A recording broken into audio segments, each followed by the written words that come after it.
Welcome back to the crash space. All the buttons are different. It'll take me a second to figure this out. How's everyone doing? Happy Friday. Today's a Friday afternoon. This is something that I've wanted to do for a bit, so it's finally time that we dive in. I was in the middle of doing some editing, and then I ran into some technical issues, and I just have to wait a bit for them to be solved. So we have some time just to like hang out here and show off. This is a card game. It's like a Slay the Spire type roguelite card game deck builder thing that I was only became familiar with in the last month or so. I think this was part of Humble Choice, either in December or January recently. So I didn't know what this was, and I got it for free if you don't think about it too much. And I've really enjoyed it so far. I'm like 26 hours in. It's made by a small studio, mind you, called Broken Spear, that is in Montreal. They're an indie dev studio. This did come out in 2022. I hope it's doing well for them. I don't think this game is reviewed incredibly well on Steam, which I find a bit surprising. It's kind of slick. It's really quite good. They've been constantly updating it too. I think the last like balance patch, which is like a couple lines of balance changes, was back in February. So they're clearly still working on it as much as it's been out for a bit. Hopefully you've all been doing well. It's the grid. Wait, no, Brennan. How you doing? Happy Friday. Hey Roshi, excited to work at the coffee shop while watching your stream over the next couple hours. Glad you can drop by. Is this, I can't believe it's not Bioshock? Okay, I'm gonna click into it so we can get some audio. Patrick, how's it going? Let me know if that audio is too loud. I think it's pretty quiet. You have some ambiance. But it doesn't, we're actually not underwater. It's just blue sky. We're totally above land. This is a pretty dry game. There are some wet sections, but I wouldn't say it's Bioshock at all. Hey Harp as well, how you doing? Hopefully your Friday's well. So what I'm gonna do is I'm gonna put these headphones on and then realize that I'm talking too loud only hours later. But we're basically just gonna play through a couple rounds of this game and explain how it works and why I think it's kind of nice. Again, if you know what a Slay the Spire is, and I'm imagining if you're watching this, you do know what Slay the Spire is, you should be relatively at home.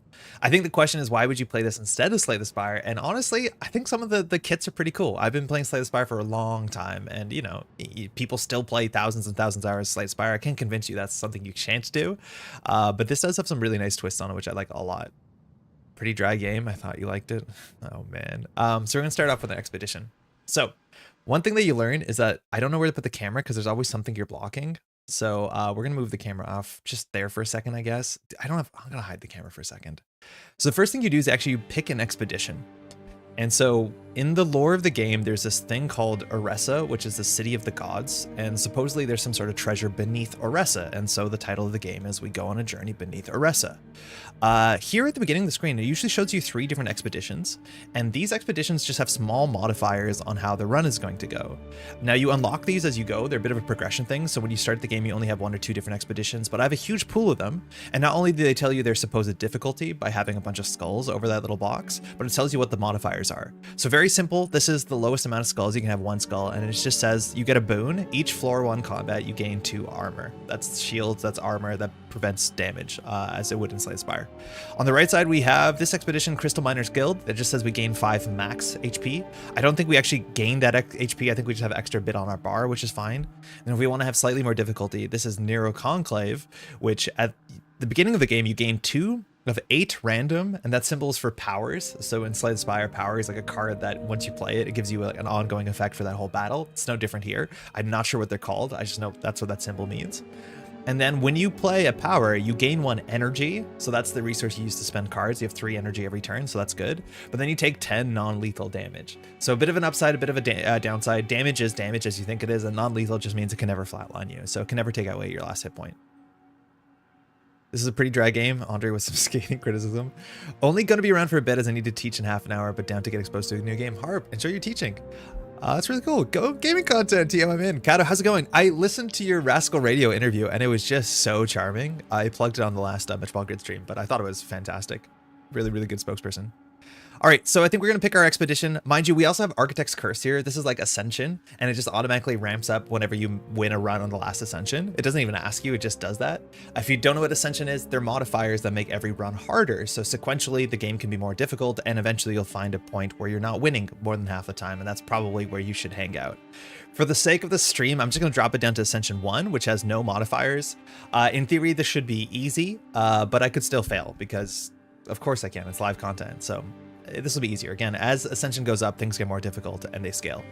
Now, I think our choice here is we're going to keep it simple. It's either between getting armor for every floor 1 fight, and the floor 1 fights are just like in Slay the Spire, not the hardest fights, so I don't really care too much about that. I think we're just going to gain 5 max HP. That's something that can benefit us for the whole run in theory, as opposed to this only benefits us on floor 1, and generally you probably don't struggle on floor 1. Or leaves use the flat line in that sentence. It is a term that comes up a lot. All right, sorry, you lose audio whenever I click out for a second. That's just gonna be jarring. This is the next big thing, and I'm gonna need some chat participation here. When you open the game, if you pick up the game, you only have one character, and that's Sora here, who's part of the Tainted Ones.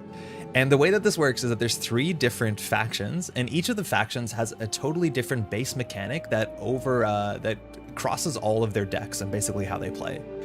On the left side, we have all the Kobold Curse characters, and all of these characters have some sort of curse or some sort of infection. And the way that they play is that they have cards that when they're played, they generate these things called viruses, which are pretty dead cards that actually hurt you if they end your turn in your hand. But yet, and then your cards or your power level scales up with how many viruses are in your deck. Inherently, you have this gauge, and once you hit 5, 10, or 15 viruses in your deck or discard pile, you unlock a new card. And for instance, Sora can transform when she hits 6 viruses. Mind you, we just get strength Yokon for every virus he gets into the deck, or if they do, I guess. Yeah, we don't have pronouns on this one. And Asandre, it's been a while. When you add a virus, you gain 1 energy. So you want to add 1 virus a turn to get more energy, which means you can play more cards.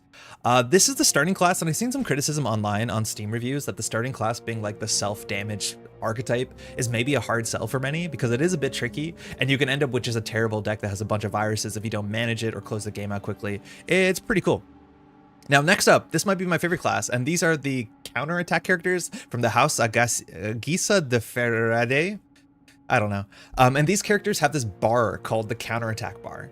And certain cards that they play, or specifically certain cards that they don't play on a certain turn, will build up charge. And once your counterattack charge meter fills, the next attack that will happen to you, the strongest attack that will happen to you on that turn, you will parry it perfectly and return damage. So it blocks fully 1 attack and returns as much damage as you have in your charge meter, which is something you can also charge using different card effects. So these characters kind of play like Guardians or Paladins, where it's a bit of defense translated to offense, and you do cool parries, and it's just really, really satisfying because you have a bunch of things to worry about. Nereid, whenever Nereid counterattacks, you get a couple energy and a card draw. This is like whatever. I'm a big fan of our friend here, Doltar, that you get charge if I'm hitting. Oh no, I'm thinking of this character. I'm thinking of Hectos. Hectos gets charged by attacking the first time you attack a character each turn. So you're kind of like incentivized to attack every character once just to build up the charge. It's like a weird play style because generally in these games, deleting 1 character quickly is the more, it's the more efficient way to deal with the enemies. So this incentivizes you to do something else.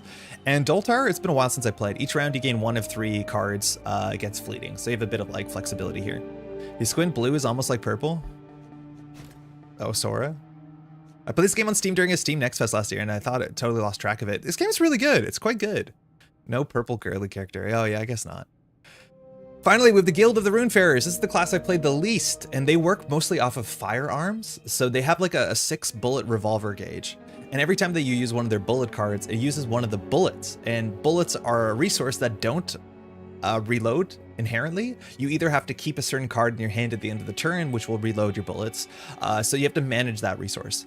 They also work a lot on creativity and flexibility, or improvisation as they call it. And they have a whole bunch of cards that when you play them, it'll show you a collection of cards and you can pick one. Or randomly you'll get a card sent to your hand, and you have to be a bit like reactive and improvisational. Sahoma is the treasure hunter. You get a rapier slash every turn. That's just a small cheap attack if I'm not mistaken.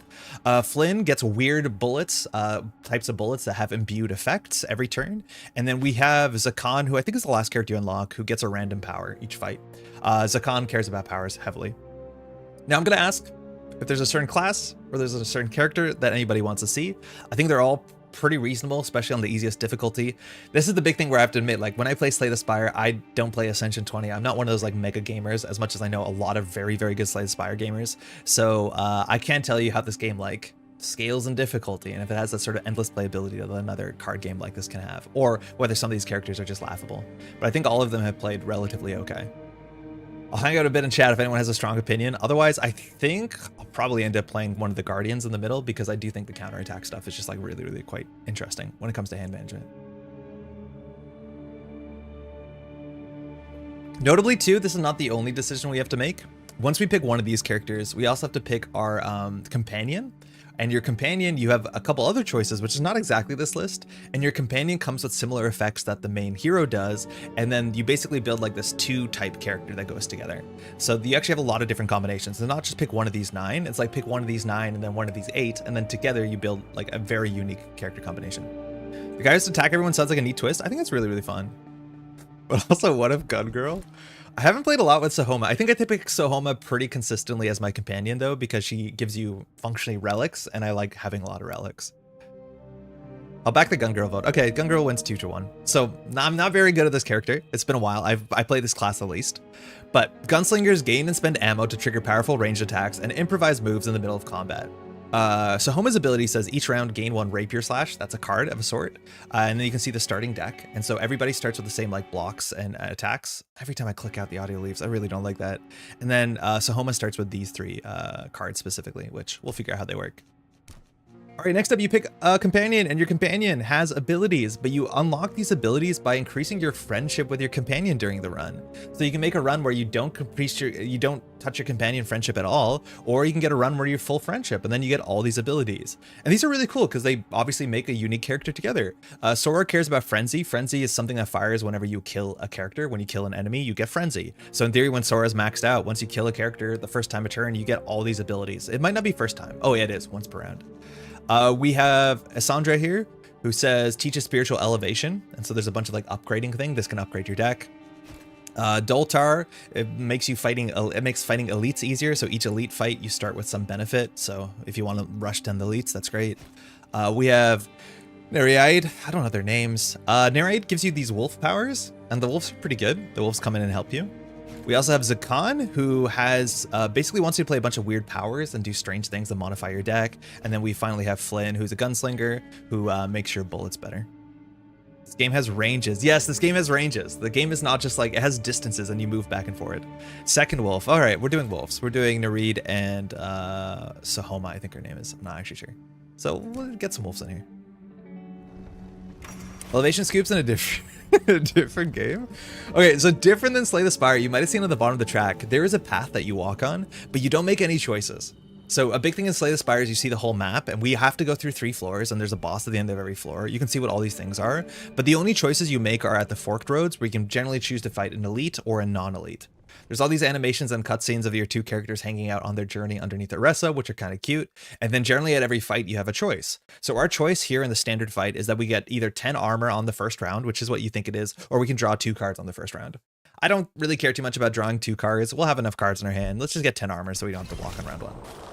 Welcome to Beneath Oresa. Every time I click out, we lose audio. I think I can put my camera here and we'll be okay with it.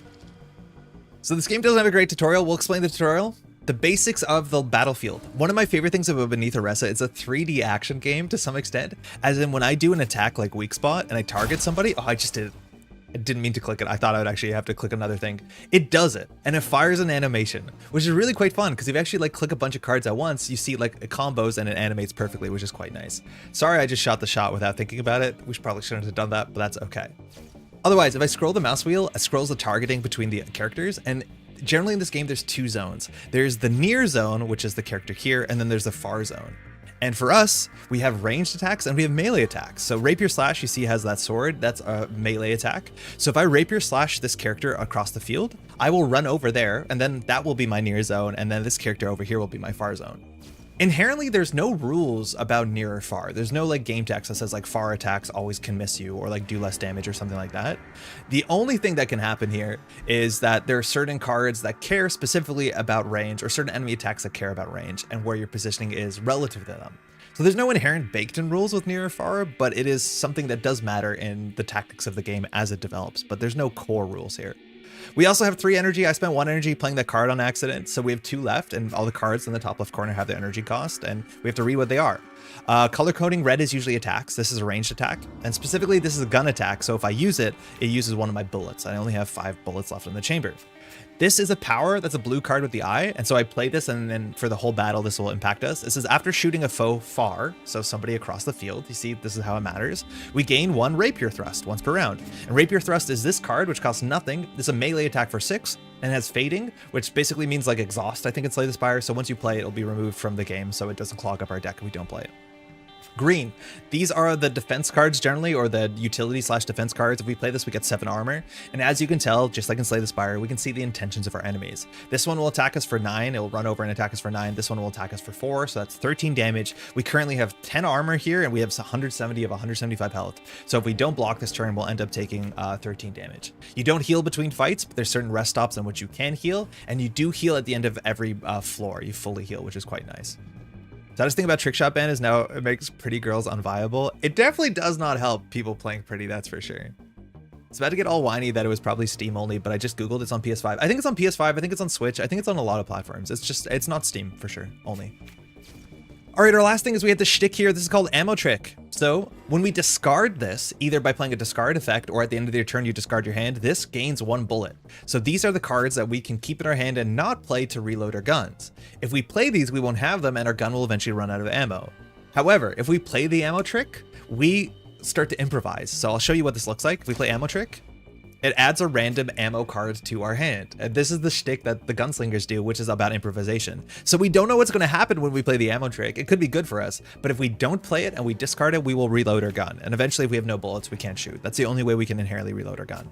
We got Free Round, which is fading and fleeting, which means it'll be erased from the combat when played, and it will be erased from our hand if we don't play it. It gives us a card draw and a bullet.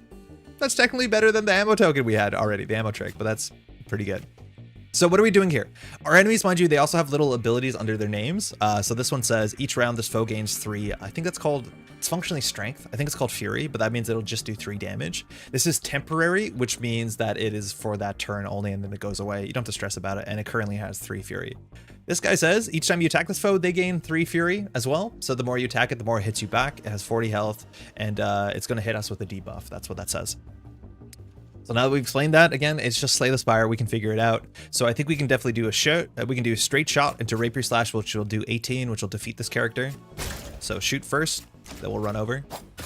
You can still shoot someone in your space who's near. So if I run over and do the Rapier Slash first and then shoot, you can still shoot someone point blank.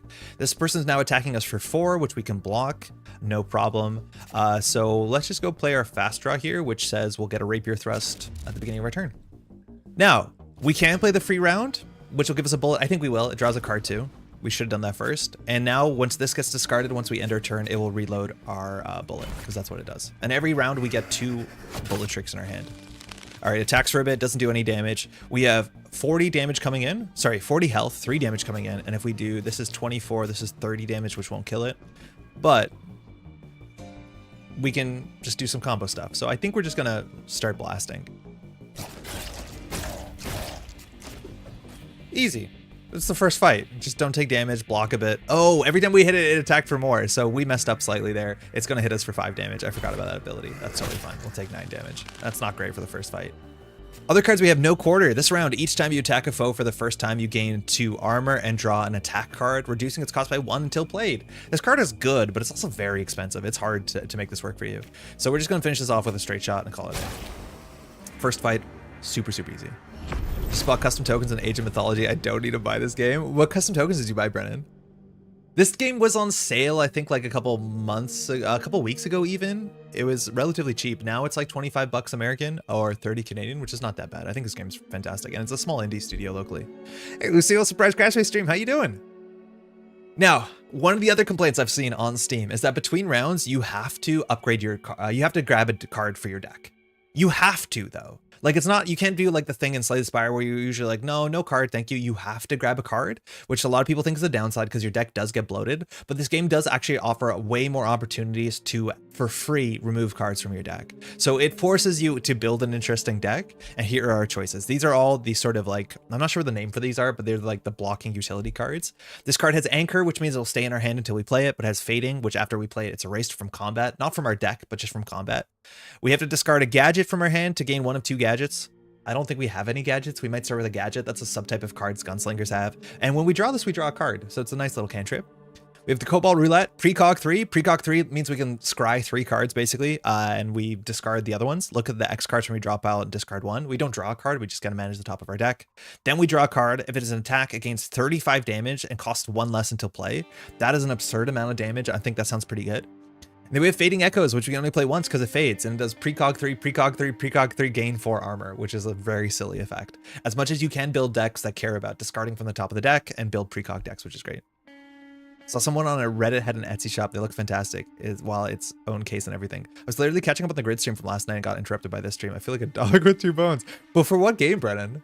I'll do Cobalt Reload. Seems fine. Find a weapon, find an attack. It does like 45 damage.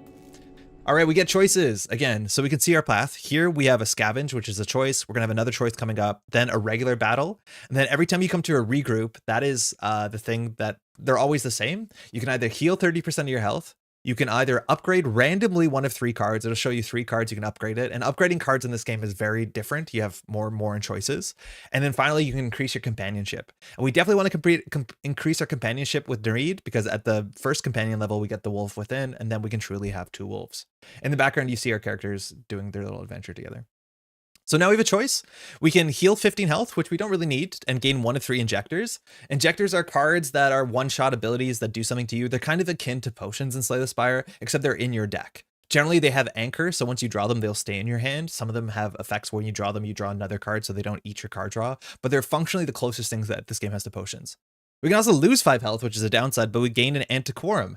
Antiquorum is what this game calls relics. I like Antiquorums. Now, this just says gain 1 Antiquorum, so it'll give us a random one. Most of the Antiquorum gaining abilities, it'll show you multiple Antiquorums, and you pick one of them. So we'll just lose 5 health and gain an Antiquorum early. So the Antiquorum we have is Caged Varian. There's some lore here. I'll admit I've never read it. And each round, we either gain 4 armor, 2 fury for that turn, which means 2 more attack damage on every attack, or we take 1 non-lethal damage. Well, we don't have a choice. Buckle up. We go on to another choice. We continue running.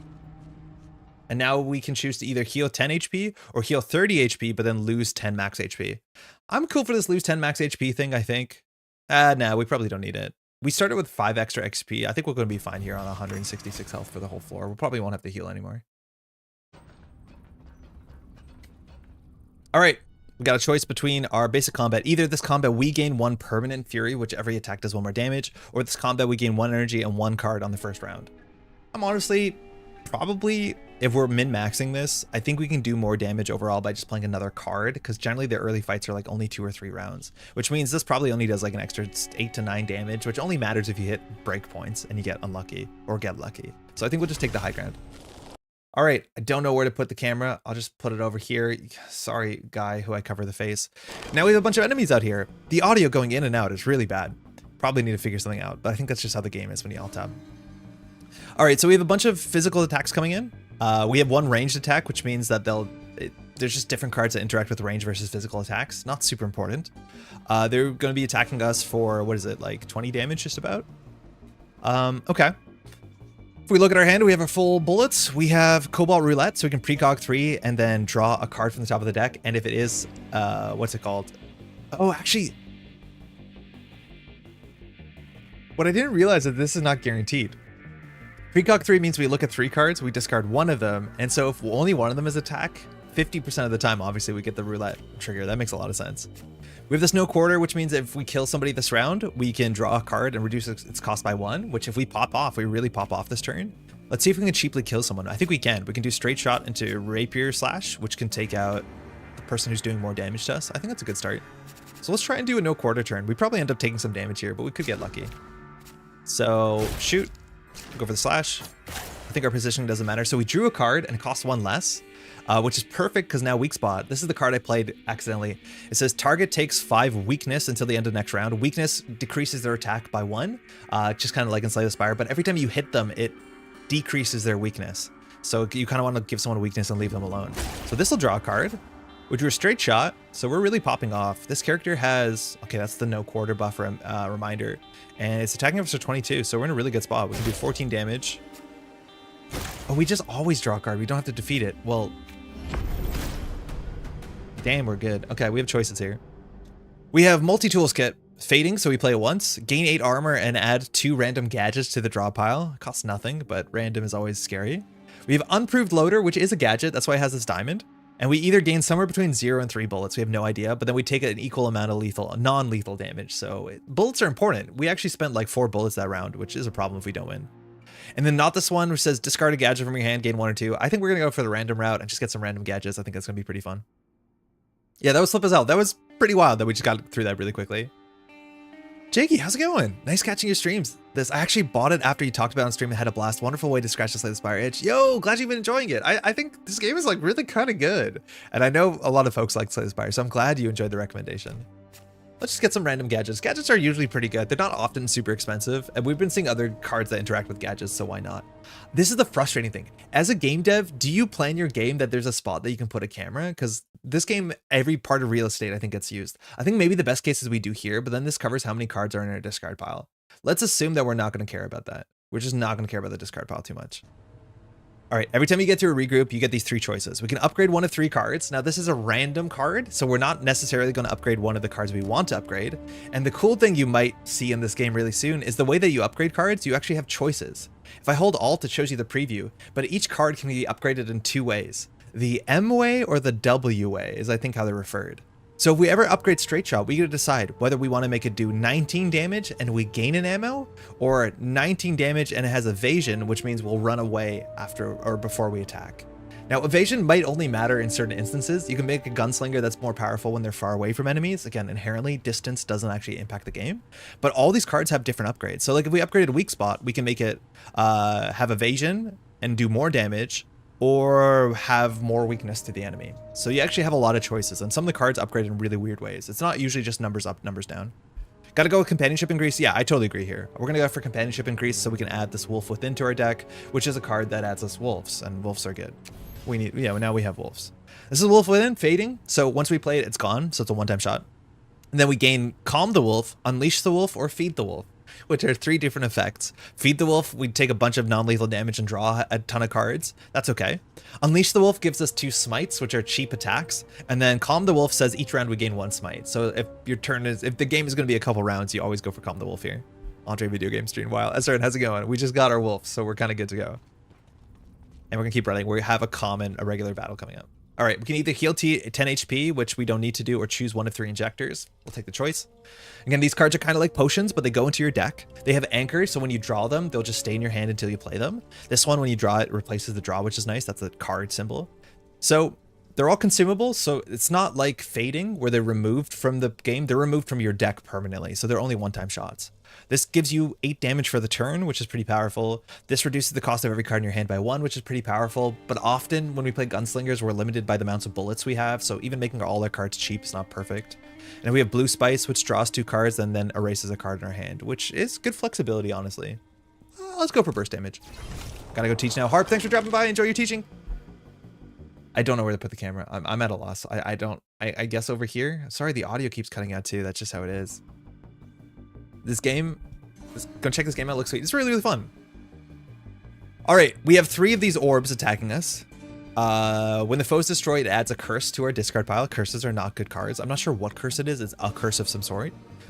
So they all do the same. We're being attacked here for 15 damage, and we can't exactly 2-shot one of the enemies because we only do 24 damage, unless we do straight rapier slash. Here we can also just like flip the ammo trick and hope for something cool. I'm gonna send it. We got Dislodging Gunfire, Fleeting and Point Blank. Fleeting means that the card is erased when played, discarded, or still in our hand. I think all the cards that we get off of the ammo trick will be fleeting. But Point Blank means you have to play it point blank. This does take a bullet though, but this means that we actually can now 2-tap one of these enemies close to us. So it doesn't matter which one. So we'll get a nice animation there. Oh, it pushes it back too. That's fine. So I think we'll just do a straight shot. We can Rapier Slash. It added a curse to our discard pile. The curse is density on draw. Each time you change zones this round, you lose 2 armor, and you can't get rid of this. It will just leave at the end of the turn if you draw it. So we'll just Rapier Slash this because we can, and then I think we're going to block for 7, so we only take 3 damage. This ammo trick at the end of our turn, we'll just reload one of our chambers. Inside everyone, there are 3 wolves on a discard pile we don't care about. All right, we got some wolves to do here. So this is each time you attack a foe. Okay, that's really good. So they're coming in for 12. No quarter, we can draw a fair bit. If we look at our deck here, we still have mostly attacks, maybe? We have weak spot, straight shot, straight shot. Okay, we don't actually have mostly attacks. But if we want to pop off on the no quarter turn, this might be a bit dodgy. We drew our... what's it called? What are these things called? Injector. We drew in our injector, that's fine. The most damage we have is 18, which is not going to finish anyone off. We could ammo trick and see if we get something better. Ground 0. Okay, does 110 damage, but it requires 4 energy, which that's not going to happen. So let's get a wolf. Our options: take a bunch of damage, draw a bunch of cards, gain 2 smites immediately, or gain 1 smite every round. I'm going to go for 2 smites immediately. This means we actually can deal with one of these. Smite is a card that I think it does 4 damage. Cost nothing. Oh, 6 damage, 6. Oh, and this gets retribution, which is a thing that the other classes care about, specifically the like paladin type class. All right, so 25 is, this is 18. We have enough. We just do 12 into 6s. So we'll get rid of one of these things.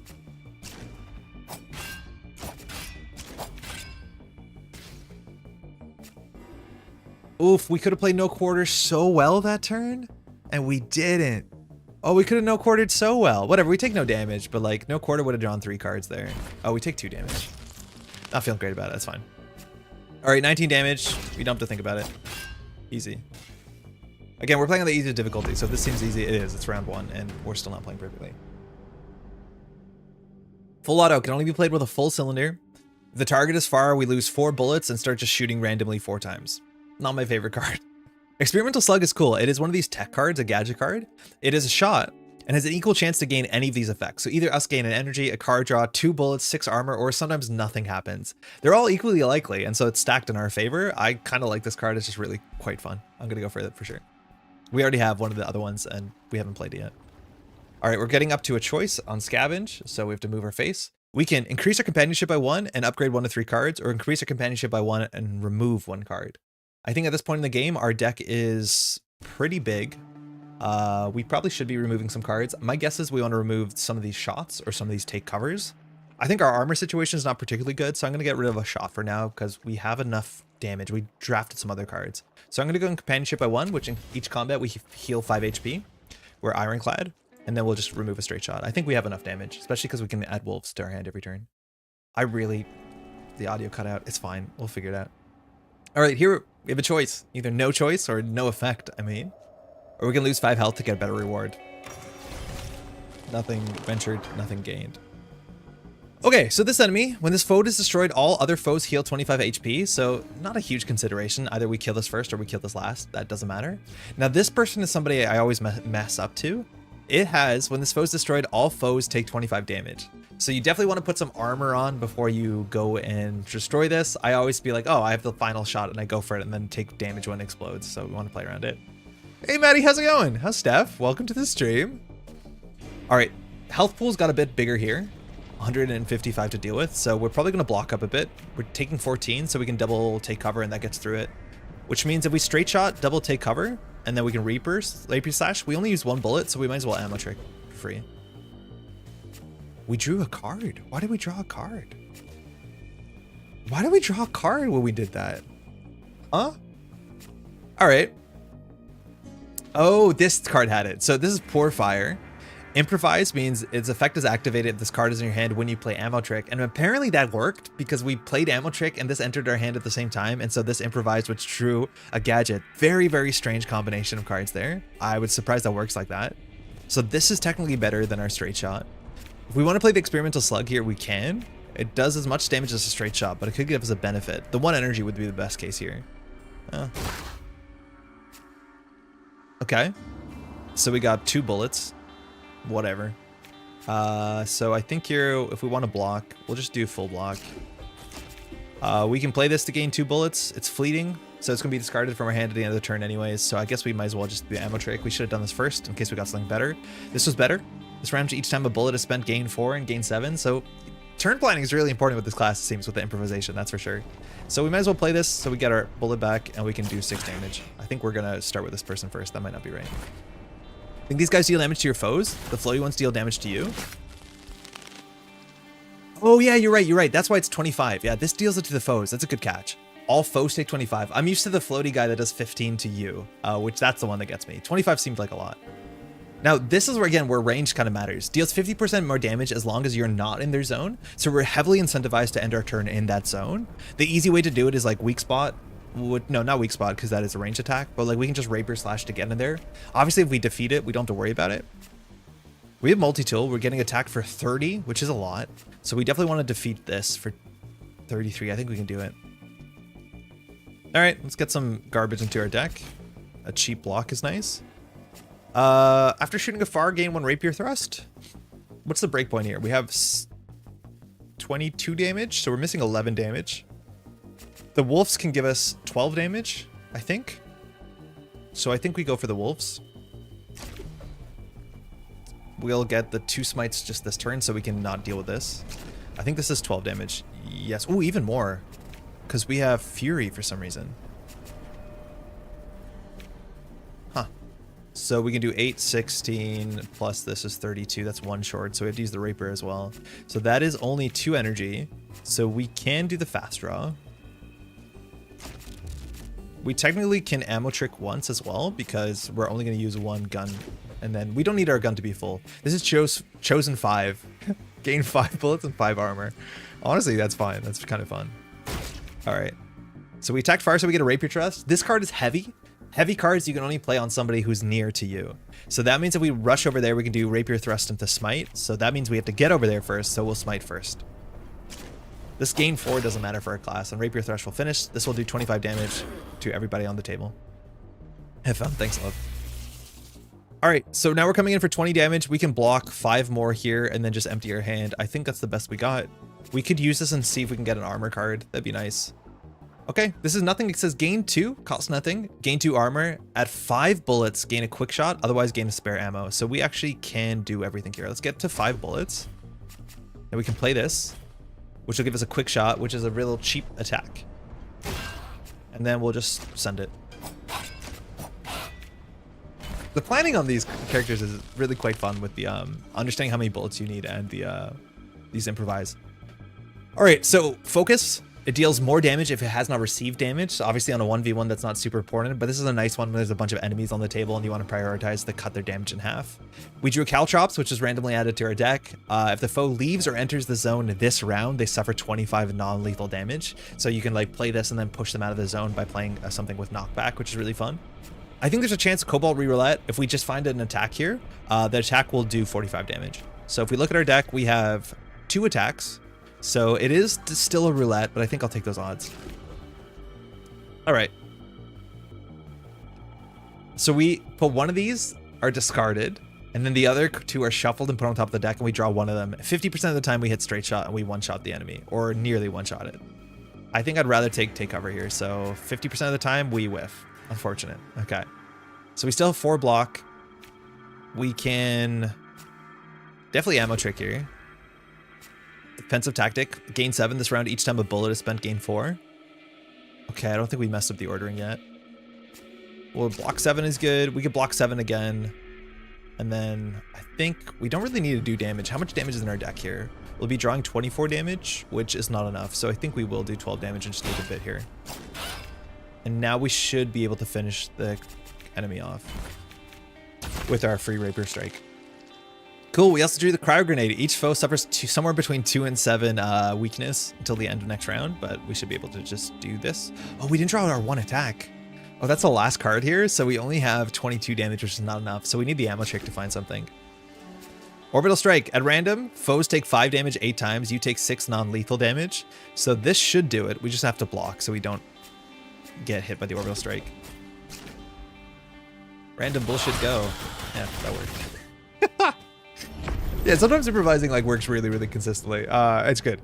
So we have Barrel Flow to power. Each time you gain 5 bullets, draw a card. That is, I think, it remembers, like it counts up. It's not 5 bullets at once, but every time that you drive 5 bullets throughout a game. I don't think we really care about that right now.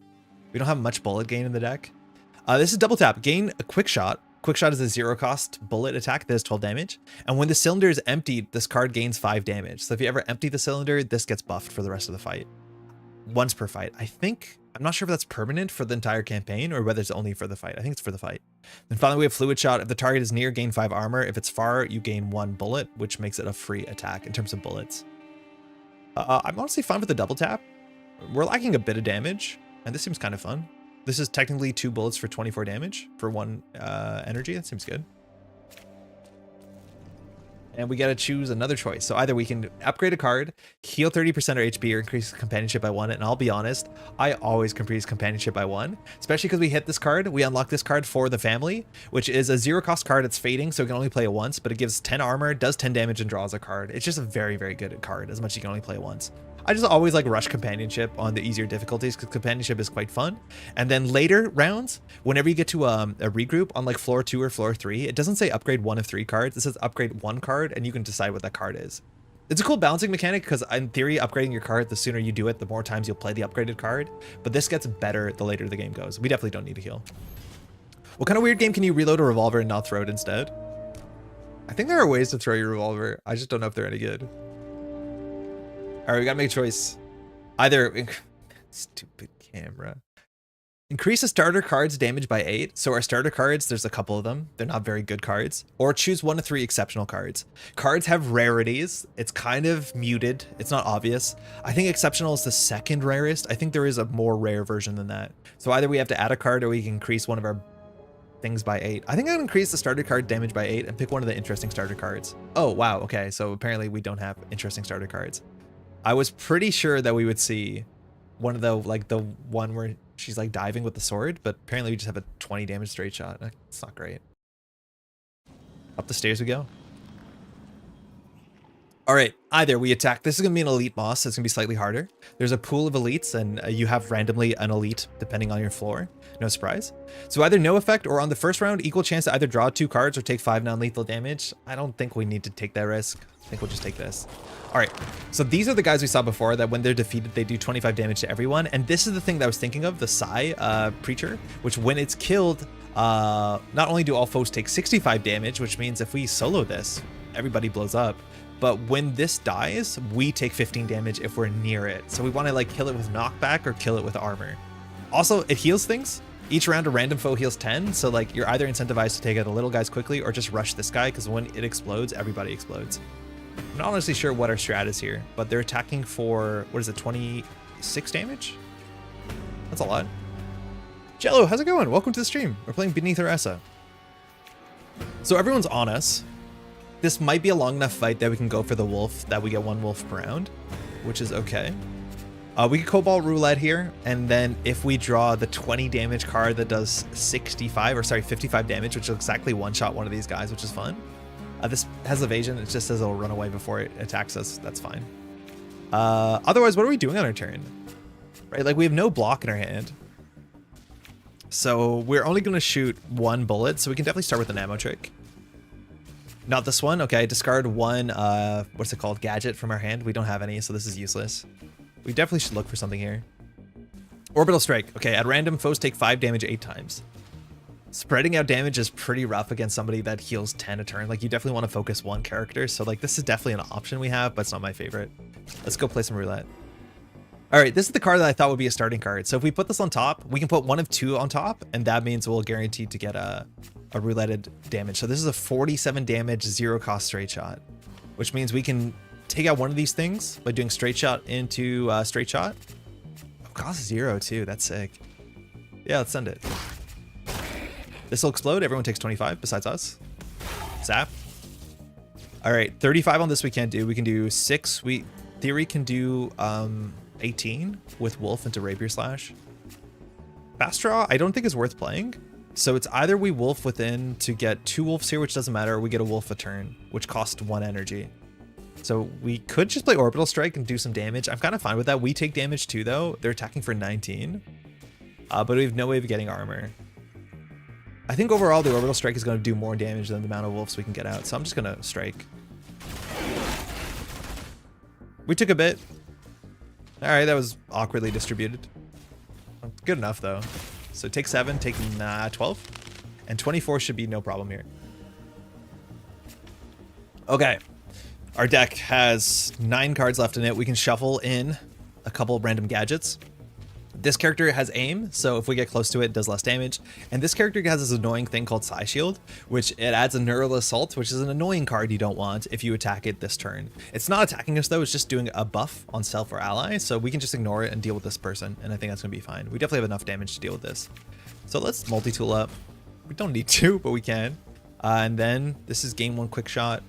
Yeah, that's fine. We don't need to do that though. We can do, this is 24, right? Yeah, it's exactly 24. This will explode.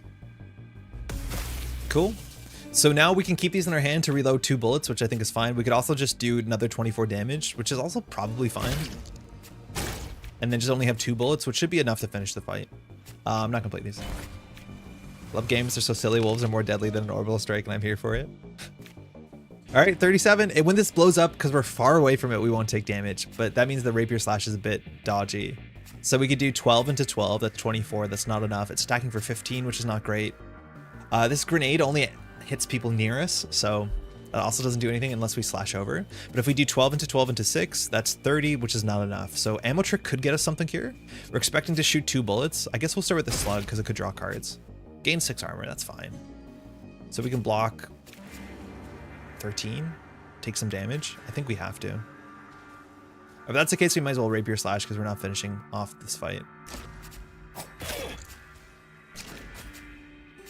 We could cryo grenade, so they do less damage to us. That's like akin to block. So maybe we'll do take cover and then cryo grenade. Hopefully we hit a big number here. 3. So they're doing 3 less damage on this attack. That's fine-ish. We take no damage. And then the rest of our deck has a couple damage cards. So we should be able to do at least maybe 30 plus damage. We have an unstable primer, which is a really scary bullet. It hurts us, but it does a lot of damage to them. And now they're far, which is good, because if we hit a shot, we have no bullets. This is a Neuro Assault. If we play it, we take 10 non-lethal damage, but if this card is discarded at the end of our turn, a random card in our draw pile has its cross go up by 1, which is really frustrating. Obviously here we don't need to do it because the fight is almost over. So I think ideally the ammo trick finds us something that hurts. Otherwise, like, we could do no quarter into rapier slash and hope. I don't like it. We might just block this turn. Sly Ceasefire.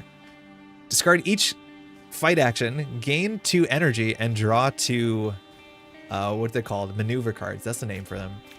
Huh. I mean, that's not terrible. It's honestly pretty fun. Let's do something weird. Let's do this. We'll draw a card off of this. Okay, we can keep drawing cards. Oh, apparently that thing goes away if you play an attack. Luckily we have this primer. It has an evasion, so we move far away, so this thing will explode and it won't hit us. Sick. And then there's this like explode animation. Like weird black and white texture work is surprisingly cool. Gain Omega 1? What the heck is this? I've never seen this. Omega 1 is a 0 cost gun that has a question mark written all over it. There's no way we're not doing that. The cult and incarnate law who built this terrifying object was eradicated centuries ago. The prototype was said to have been stolen by the cult of the ladder before being destroyed by a rune fair operation. This is deck builder. Nika, how's it going? Yes, it's very similar to like a Slay the Spire, but it has some really cool rules and the way it works is great. Looks pretty. It's very nice though with the 3D animations. All right, we could get the mechanical retribution. When you are wounded, wounded means half or less health and your health bar will turn red. So it's easy to tell when you're wounded. A random foe takes 25 non-lethal damage. Oh, sorry, that's not wounded, that's bloodied. Wounded just means you've lost health. So the first time you lose health because an enemy attacks, somebody takes 25 damage. And each time your deck is shuffled, gain 15 armor. That's not bad, but there's no way we're not figuring out what Omega 1 is. Because I have no idea what that is. I've never seen that before. All right, we can either heal 10 HP or remove 1 non-base card. Base cards are the cards you start with. Generally, they're the cards you remove first. So we could remove something like the multi-tools kit, which has been kind of a mess, or any of these other cards that we've added. Honestly, I don't care to do that so much. It seems fine. So I'm just going to heal 10 HP. The 3D movement looks more smooth than Marvel Midnight Suns. That might be the case. I feel like some of the animations, the speed of the people walking doesn't line up with their animations. If you ever see the wolf running, it's the worst offender. The wolf's paws move way slower than the thing moves forward. But the animation, especially when you're playing like a melee character and you like string together 2 like melee attacks, the blending is really, really quite good. All right, here we decide. We can either do a regular fight that's going to have a better reward, or we can do an elite. The elite is harder, but every elite fight, just like in Slay the Spire, if you defeat it, you get an Antiquorum, which is a relic in this game, or vice versa. And those are pretty good to get early, so I think we're in a pretty healthy spot. All right, this might look like only 3 people, but it's not. This is reinforcements, so a new foil will join the combat when one is destroyed, and it won't tell you how many reinforcements, I don't think, but we're expecting more people to come in. Now, the status effects here can be important. Sly Attacker, this foe gains 1 Fury, which means they'll just do 1 more damage, like 1 more strength, every time you target a different foe, so we probably should deal with this guy sooner than later. This person has Until wounded, this foe has 5 fury, so we want to at least hurt it a bit so it stops attacking us for 20 and instead attacks us for 10.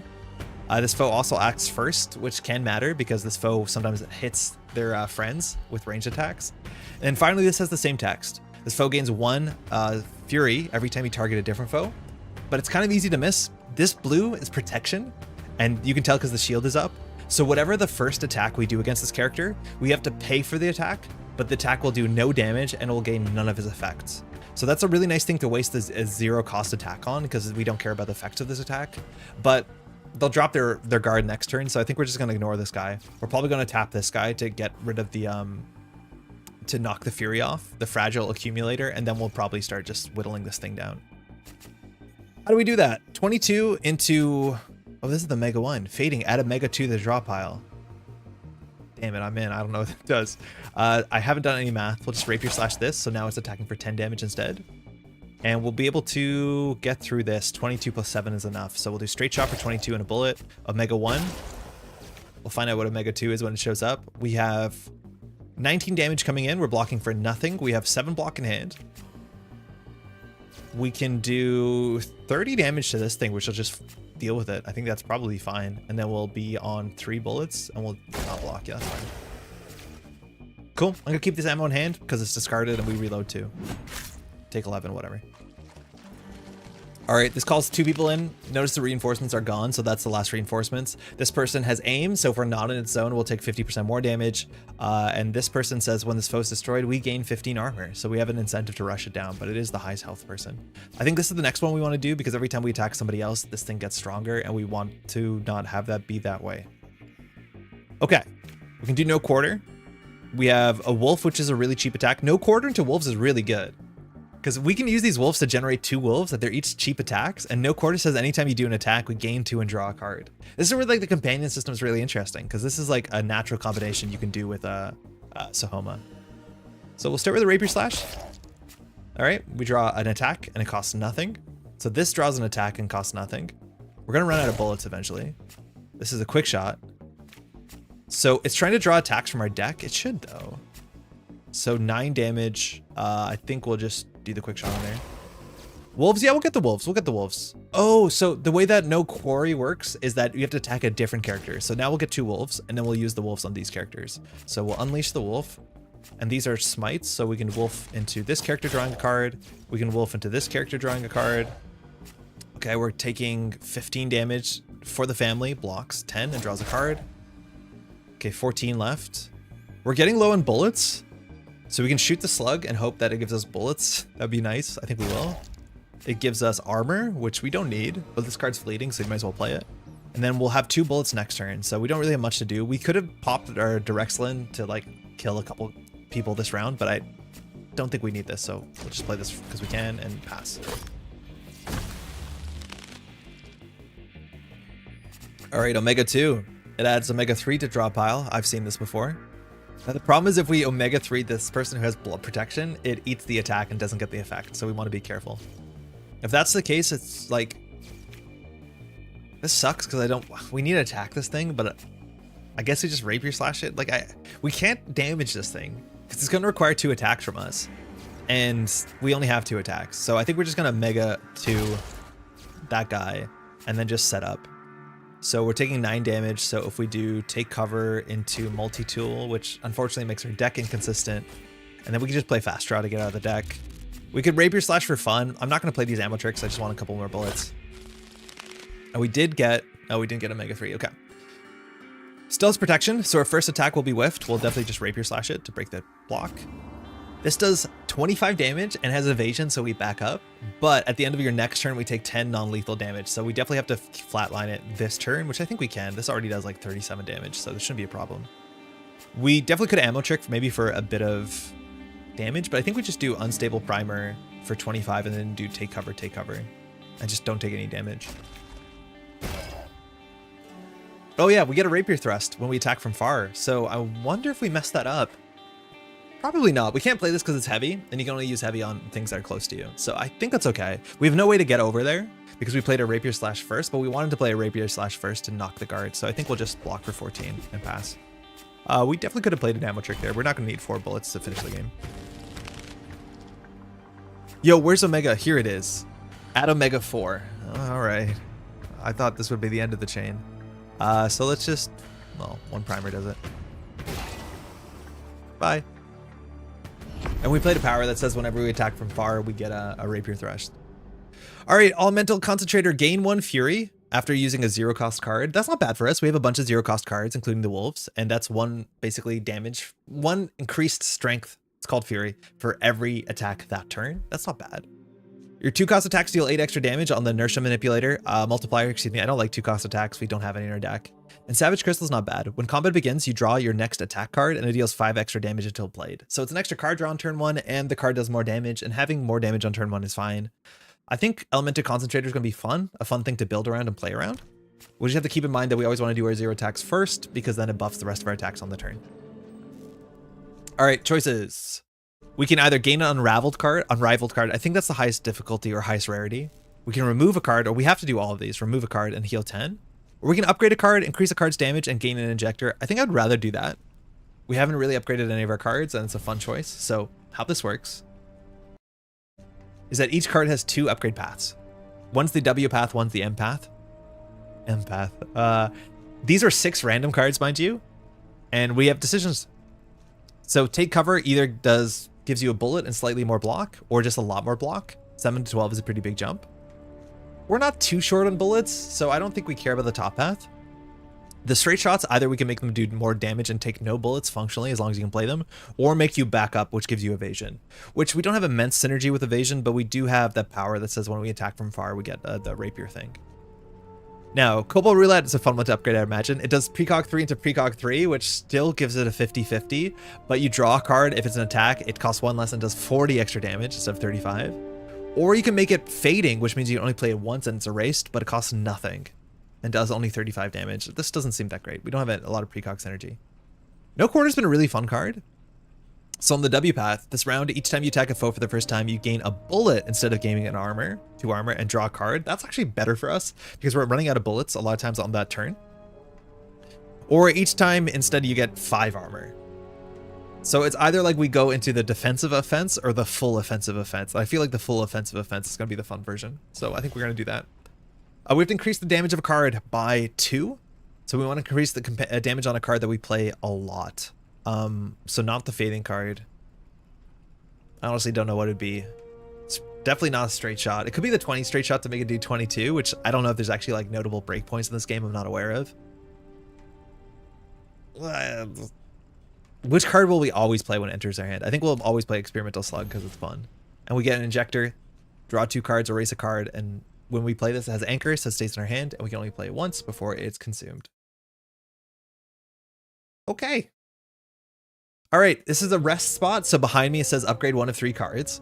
We can heal 30% of our HP or increase companionship. You know how it is. We always increase companionship.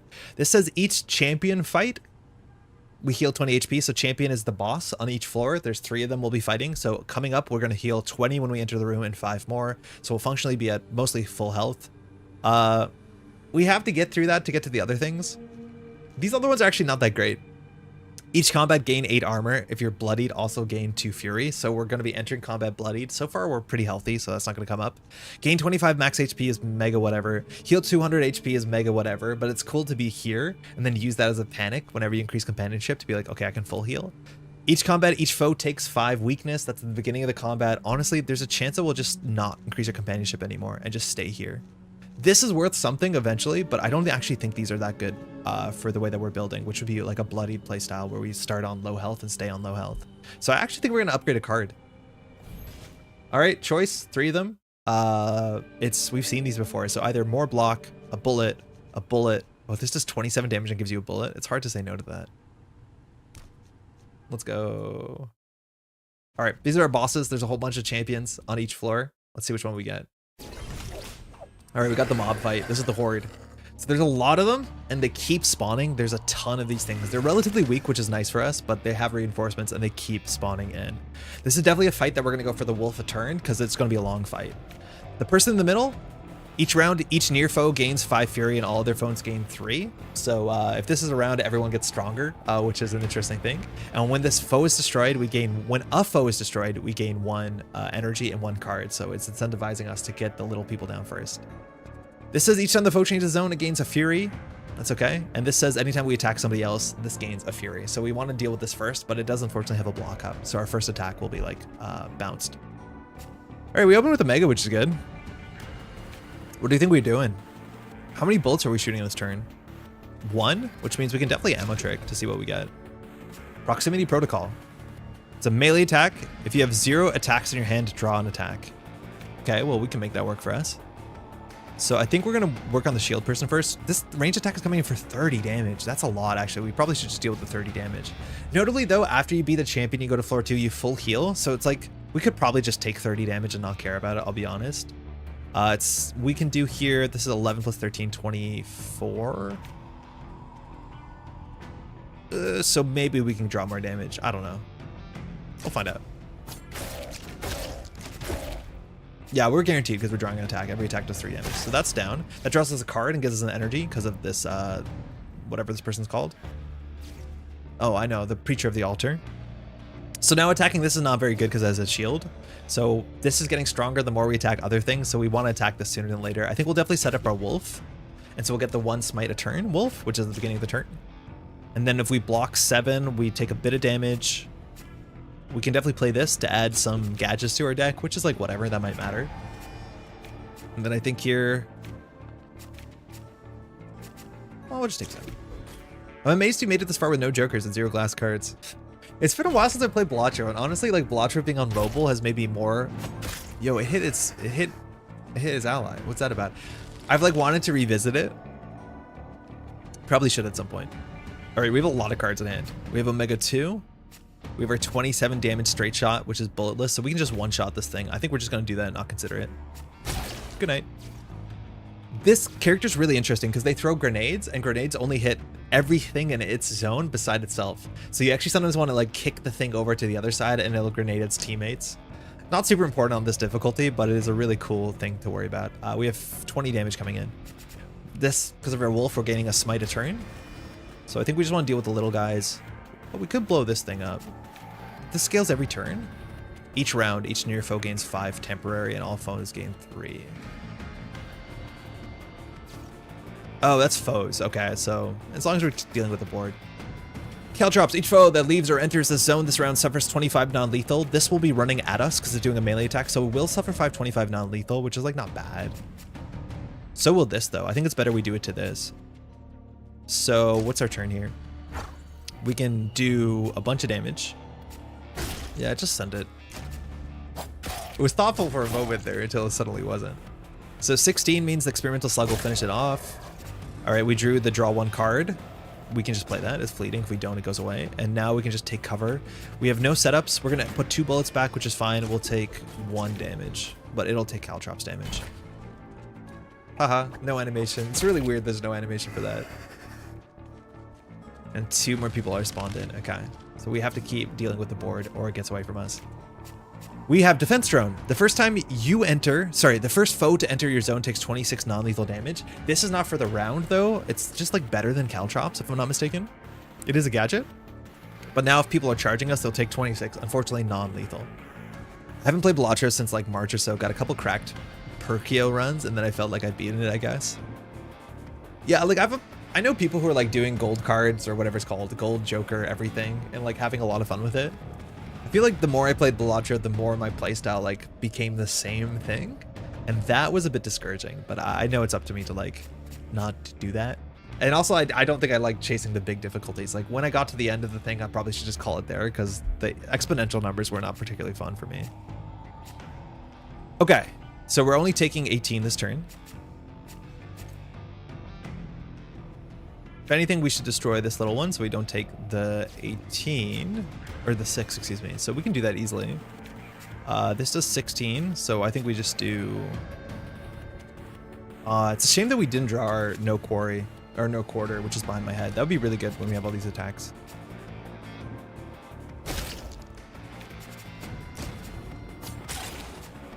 Okay, For the Family is a bit useless on this turn. It's a once per round. Sorry, once per fight because it's fading.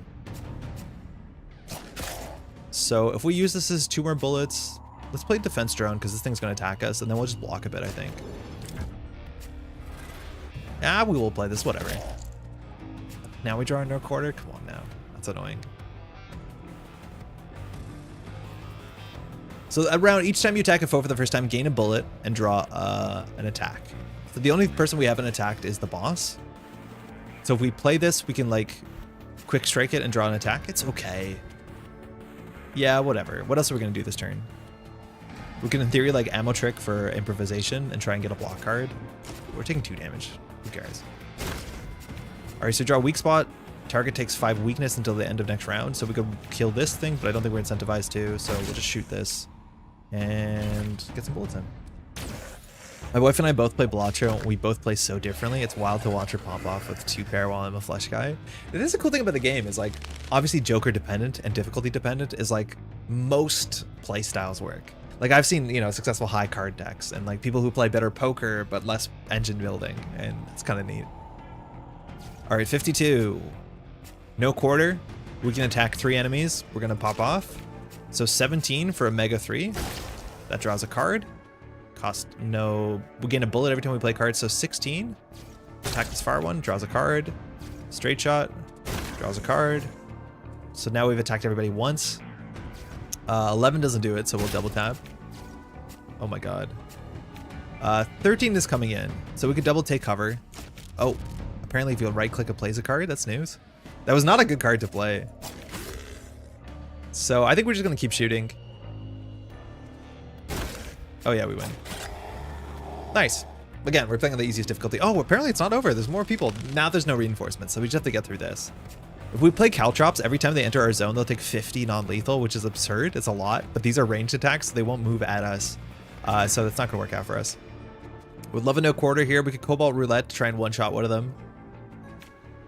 Otherwise, we're taking in a bunch of damage, except on this difficulty, again, you full heal, so we don't really have to concern ourselves with that. All right.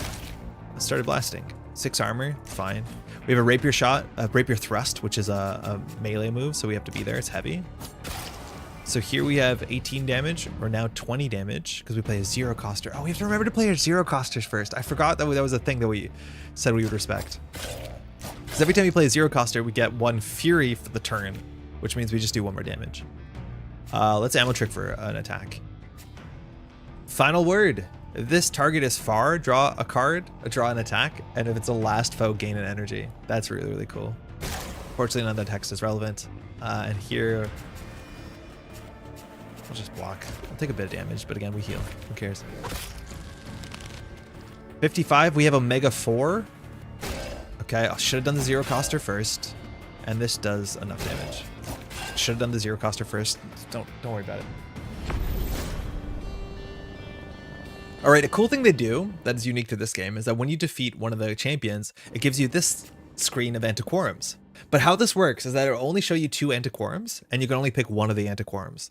So if I want to grab the pain transmuter and grab it, fuck, I just did it. I don't even meant to read it, but I thought I had to double click. But the idea is that it'll show you 2 cards, and then you can hit reveal next, and it'll burn the first card and then show you the next card. So you only ever see 2 cards, but of course you don't know what the other cards are. So you have to make a decision, but you can always see the next card, but it eats the last card. I think it's neat, and sometimes you do have to push your luck a bit, but you make some better decisions than seeing all 5. You make worse decisions than seeing all 5 cards, but you have to kind of like, you know, play the odds a bit.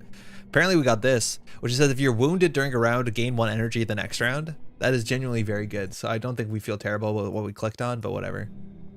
Or we got 2 choices. Increase our hand size by 1, but our energy by 1. This is floor 2. So the ecosystem is going to change. The enemies are going to change. It should get more difficult, but we'll get through it. All right, this big thing can miss on shots sometimes, which is nice. But otherwise it doesn't have much going on.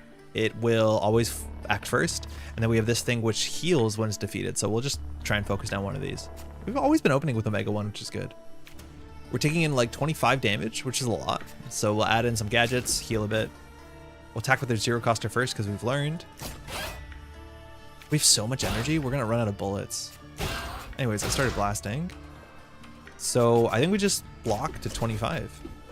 to 22. So that means that's fine. If we take 3 damage, and then we get an extra energy next turn. So we still have 5 energy. That's wild.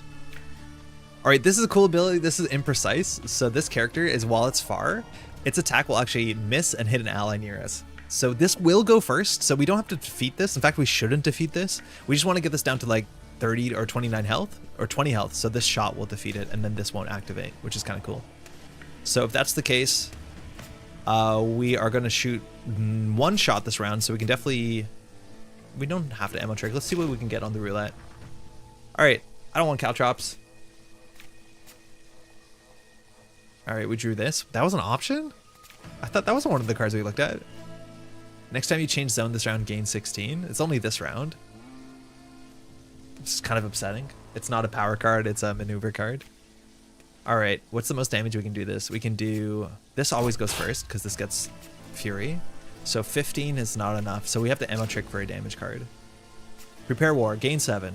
Choose a card in the discard pile, return to your hand. Choose a card in the discard pile, shuffle to draw pile. That's very good. We can get the double tap back.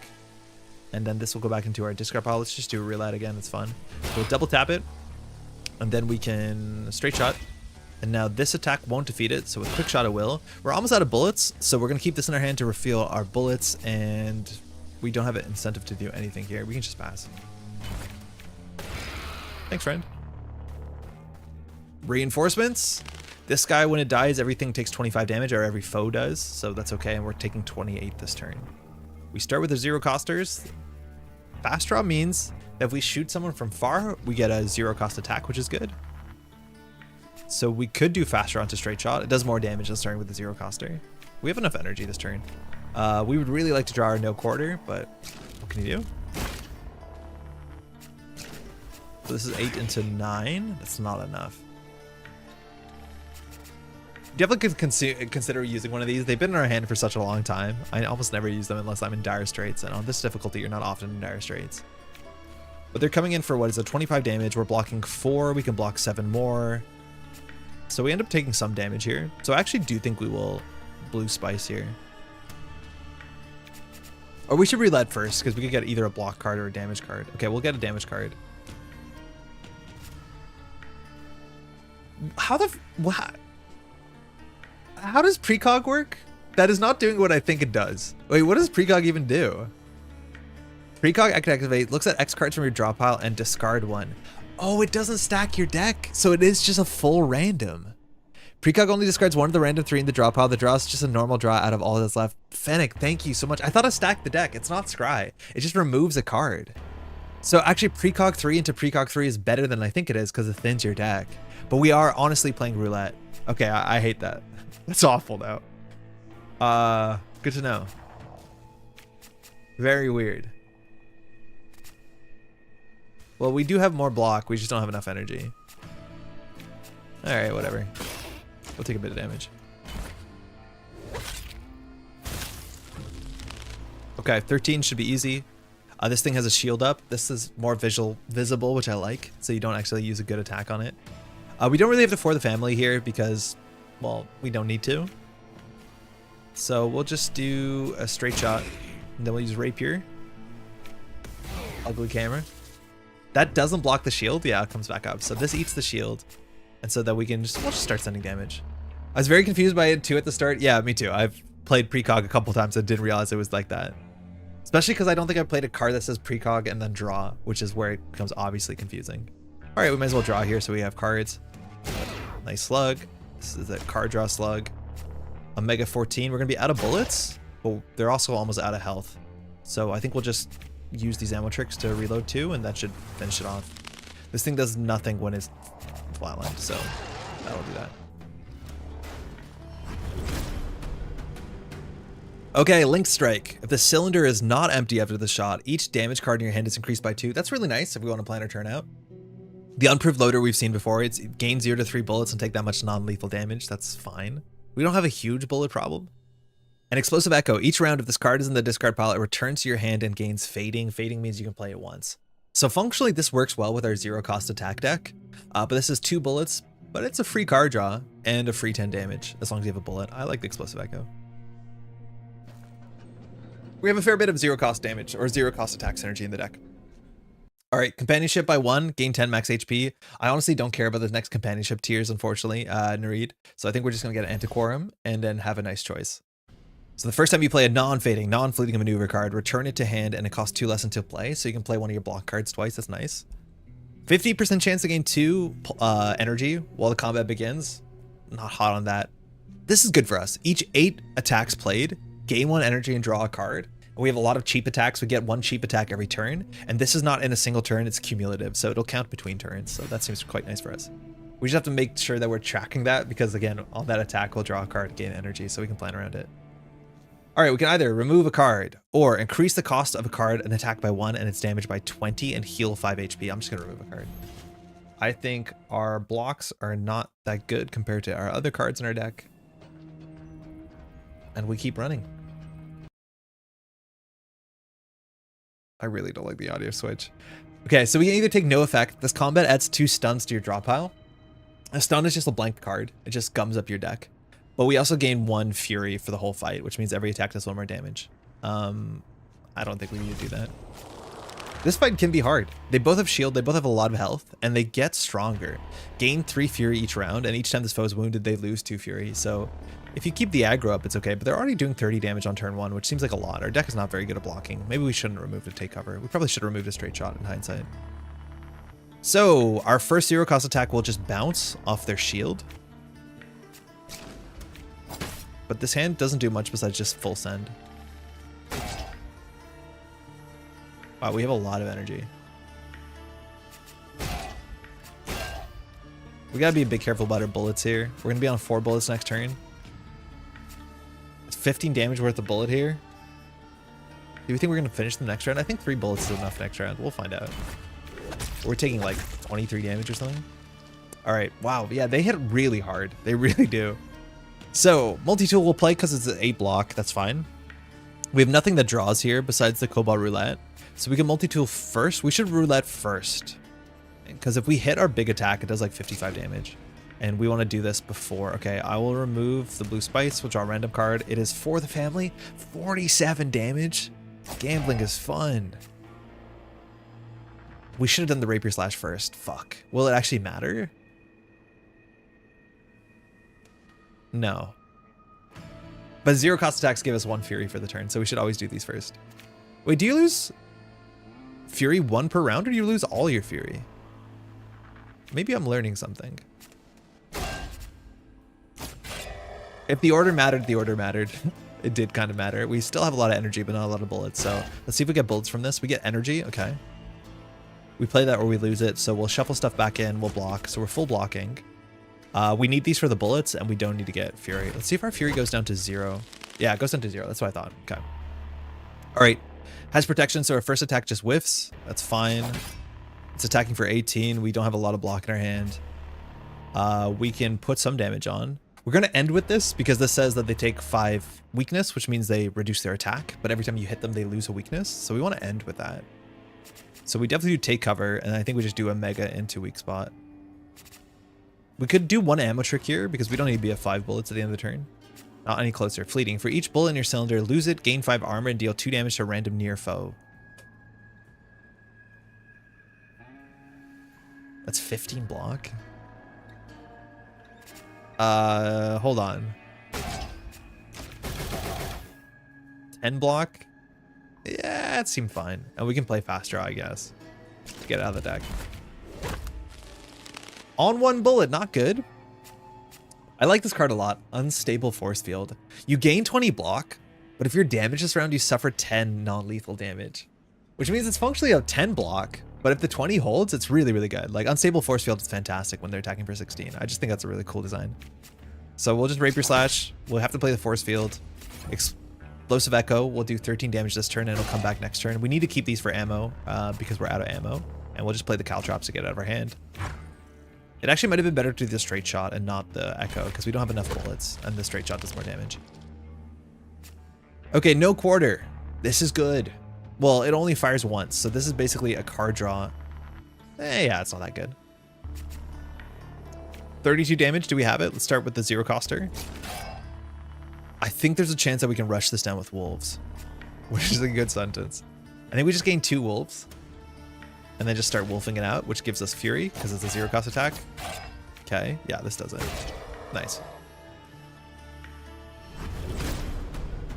All right, options warning shot. If the target is far, it suffers 3 weakness. That's fine. We probably need a bit more maneuvering. Gain 10 armor. Choose 1 attack in the discard pile and return it to hand. That's really good, especially because we have 0-cost attacks. And if you play another attack with bouncing hit, if this card is in your discard pile, return it. It gains 10 damage and fleeting. This is going to put a real tax on our bullets though, because this is technically 2 bullets for a single card. And fleeting means that it gets removed when played or discarded. It does thin your deck, but I think we need a bit more block. We're like on the edge of not having enough block, I think. All right, we can upgrade a card. 1 of 6 cards now on floor 2. Increase companionship. I'm going to upgrade 1 of 6 cards, hopefully for something nice. I should just have a button that hides the camera. Does this work? No, that doesn't work. All right, weak spot. Hold on. So weak spot, either they take more damage, less weakness. That's fine. Explosive Echo now makes it do 15 damage or 5 damage. But if this card is echoed and returned back, it does 25 damage. So it does more on the rebound. I like to upgrade the slug. Equal chance to do any of the good effects, but has no chance of doing the bad effect. That is the only difference. However, we can go for higher variance on this, and I think I'm okay with higher variance because we've never got the bad effect, which means, like, statistically speaking, what's the chance of finding the bad effect? Low. Ah, too soon. All right. We can decrease our companionship by 1, which means I think we lose this card, but we can regain it. That's not great. We choose 1 of 5 antiquorums and lose an antiquorum. I think I'm better with this where we just choose 1 of 2 antiquorums, then we either lose that antiquorum or one of our worst antiquorums. So it's okay. Each time you play 4 attacks in a turn, gain 8. That's good for us. We play cheap attacks. Each combat, if you're bloodied, drain 10 health from a random foe. Drain means you take it, they lose it. Bloodied means you start the combat with less than half of your health, and your health bar will be red, which is a nice way of telling. We'll definitely take this, and then we have to remove an antiquorum. Let's see what our worst one is. This one is, oh, that's how we're getting the temporary fury. So this one's been okay. I like the Omega one. That's why we're starting with it in our opening hand, because it's not in our deck. This card's really good for us. This antiquorum is really good. This antiquorum is good, but we've not been tracking it. That's probably this one. Okay. All right. Gain energy on the first round or draw 2 on the first round. I'm fine with gaining energy. All right, so these blow up, do 25 damage to everybody, every foe. This, when we kill it, does 15 to us. So let's start hitting stuff. We have a chance with the Cobalt Roulette to one-shot one of these enemies. It's not very likely, but we have 4 energy. So we don't even have 4 energy in our hand. Why not? Precog 3. I'm going to get rid of the blue spice and draw an attack. Damn it. Gambling sucks. All right. I think we just start hitting things. Oh, we could have done Omega 1 first to get another attack into our deck before we did the roulette. That probably was worth it. So we put the 0-costers first to increase our attack. They're coming in for like 25. So we can block 25. We definitely could have ammo tricked first to get a card. Otherwise, we'll just be full ammo. We have 1 energy left. Let's play it. Not any closer. Okay, I don't like this one. It empties our entire gun, and the effect is not incredibly useful, so we'll just pass. We definitely should have done that sooner than later. Draw before you make any decisions. All right, we take damage, so we get an energy, which is cool. This is healing enemies 15 HP, so unfortunately it hit this one, which I think is the only one it can hit. And now we probably want to one-shot this if we can. So we're only getting attacked for 14, and if we defeat this, it will be less than that. So I think we start with the 0-costers, right? We got an unproved loader. Okay, if we need bullets, we can play it. This draws a card. All right, 0-costers, we'll continue playing. What's the breakpoint here? Math is hard. I don't know if we need the 7. Oh, that's perfect with the straight shot, though. They all take 25. I think we should have no problem doing 30 to this creature. Okay. We can now use the unproved loader and hope for 3 bullets. Nice. We took 3 non-lethal damage, which armor interacts with. So we now can do no quarter into quick shot. Why not? Burr, and it blows up over there so we don't take damage. That effect where it turns black and white is really quite cool. I don't think it shows up at any other point in the game. All right. 2 energy to gain 2 bullets because it cost 1 and do 25 damage, whatever. More gambling. Or defensive position, which is after shooting a foe that's far, gain 5 armor once per round. We know that we can upgrade our like basic attacks to be evasive, so you always will run away before you shoot, which means every basic attack can in theory give you 5 armor as well, which is nice. I don't think we have that many abilities that interact with that. I want to do Cobalt Roulette because it's fun.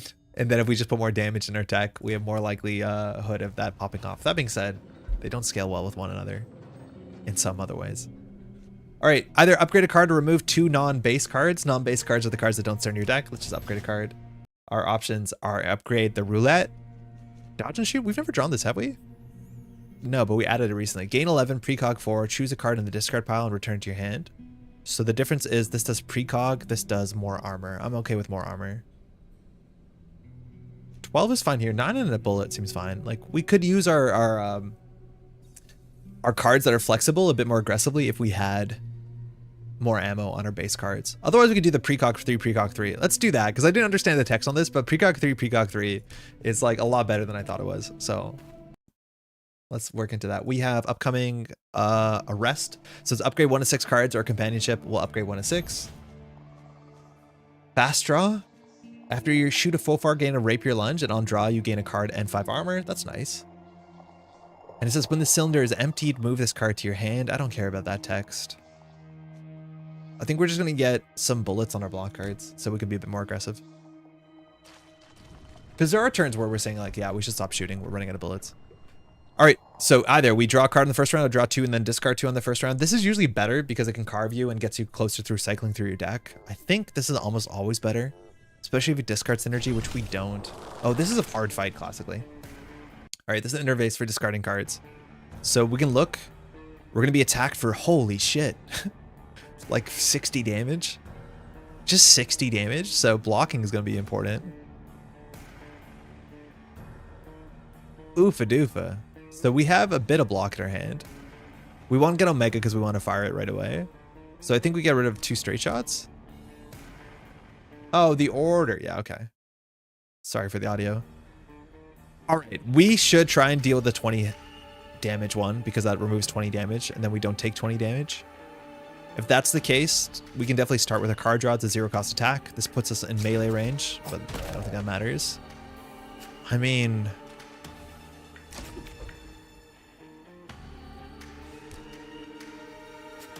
gambling sucks again. All right, we definitely can't play no quarter this round. So let's just do some damage. Oh, we could have added this to the deck again. I keep messing this up. We definitely want to add a Mega so it's another attack card so we can hit it with the gambling card.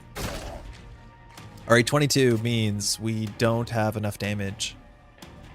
This is actually 21 damage. We're short 1 damage. I think we have to find something that deals with the ammo trick. That should do it. You have 0 attacks in your hand, draw. Okay, that's easy because we're going to have 0 attacks in our hand. I feel like we're wasting damage if we do this on that, so we could do it on this instead. And then straight shot that. Same outcome. And now we're taking a fair bit of damage. We're taking like 30 damage. Because we didn't block at all. That's fine. We blocked 20 by killing the thing, so kind of worth. Okay. Coming in from 26 plus 18. That's a lot. This thing has armor on it, so the first attack. I feel like we just need to deal with this guy. This guy deals so much damage. And it gains 3 attack every time an ally is destroyed, so we probably want to deal with it first. We probably should use one of these. I think we're going to give ourselves 8 damage this turn. How many attacks can we do? We can do 2 wolves, a straight shot, an exploding echo, a rapier, so that seems fine. We have 4 energy as well. Yeah, let's start blasting. We won't kill it, I don't think. So I think we just go tempo and gain 2 wolves. It actually might have been okay to do the one that says 5 damage, draw 4 cards, especially on the turn that we took the injector, because we're likely to draw into damage. Yeah, that might have been better, actually. Because this is 30 damage. Would we have drawn more than 30 damage? Maybe. Oh, we played enough attacks, so we drew a card. Nice. So now we can dodge and shoot, gain 10 armor, choose an attack in our discard pile, add it to our hand. We'll take the... They're all the same. Ooh, this is a lot of damage. Not enough, though. 1 damage short. So let's go find something that we can improvise. Digital Premonition, gain 12, precog 3. If you discard a power, return it. Something else? Oof. Okay, well, we could blue spice. We're gonna take 22 damage. Oh, we definitely, if we're gonna use the blue spice, we shouldn't have shuffled the crap into our deck first. So this does 21 damage. We need to do 22, otherwise we take 26. We're blocking 26, so what would be the end of the world? Well, we can just do this and then block up. So this is precog, so we can discard a card. If we discard this, it gets added to our hand. Not that we want to play it. So now 30... Sorry, this is 26 plus 18 is 42. So we can just take cover.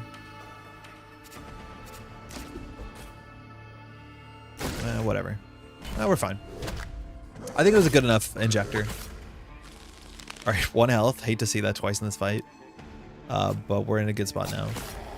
Okay, there's a chance we won't use the unstable primer because if we don't defeat this next round, we take 10 non-lethal damage. We can block 10 non-lethal damage, but I don't think we have a huge incentive. The problem here is we have a bullet issue. We just don't have enough bullets, and we have no block in our hand. So we probably hit this with a weak spot, so it functionally blocks 5. I don't think we can play these ammo tricks. What's left in our deck? Oh, we have some armor in our deck.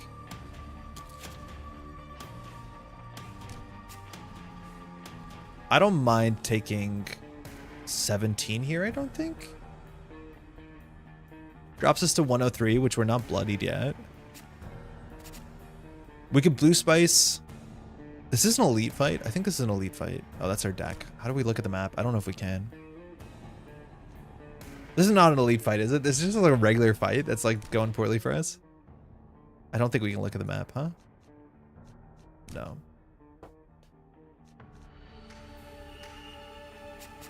Yeah, whatever. We'll use it.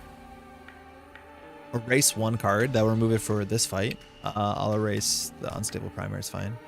So we could do precog, which will discard 2 cards, which unfortunately, because we upgraded this, the fact that we upgraded this actually means that we can't guarantee to do the damage. Not that we need it. The funny thing is, I think if you precog 3, I think it actually does shuffle your discard pile because there's not enough cards here. But we have damage coming in, so we'll just block. Not great. Yeah, we use that card to block 7 damage. That's not a great use of an injector. Okay. We don't have enough damage, but we have a lot of damage. So we'll start with this to increase our fury. Experimental, hopefully for armor. We got bullets. Okay, that's kind of useful. This is free. This costs a bullet, that's fine. We can block enough, which is really good. So we can definitely use one of these ammo tricks. It's a combat roulette. You know how we play these cards. You know how we play these cards. Let's go.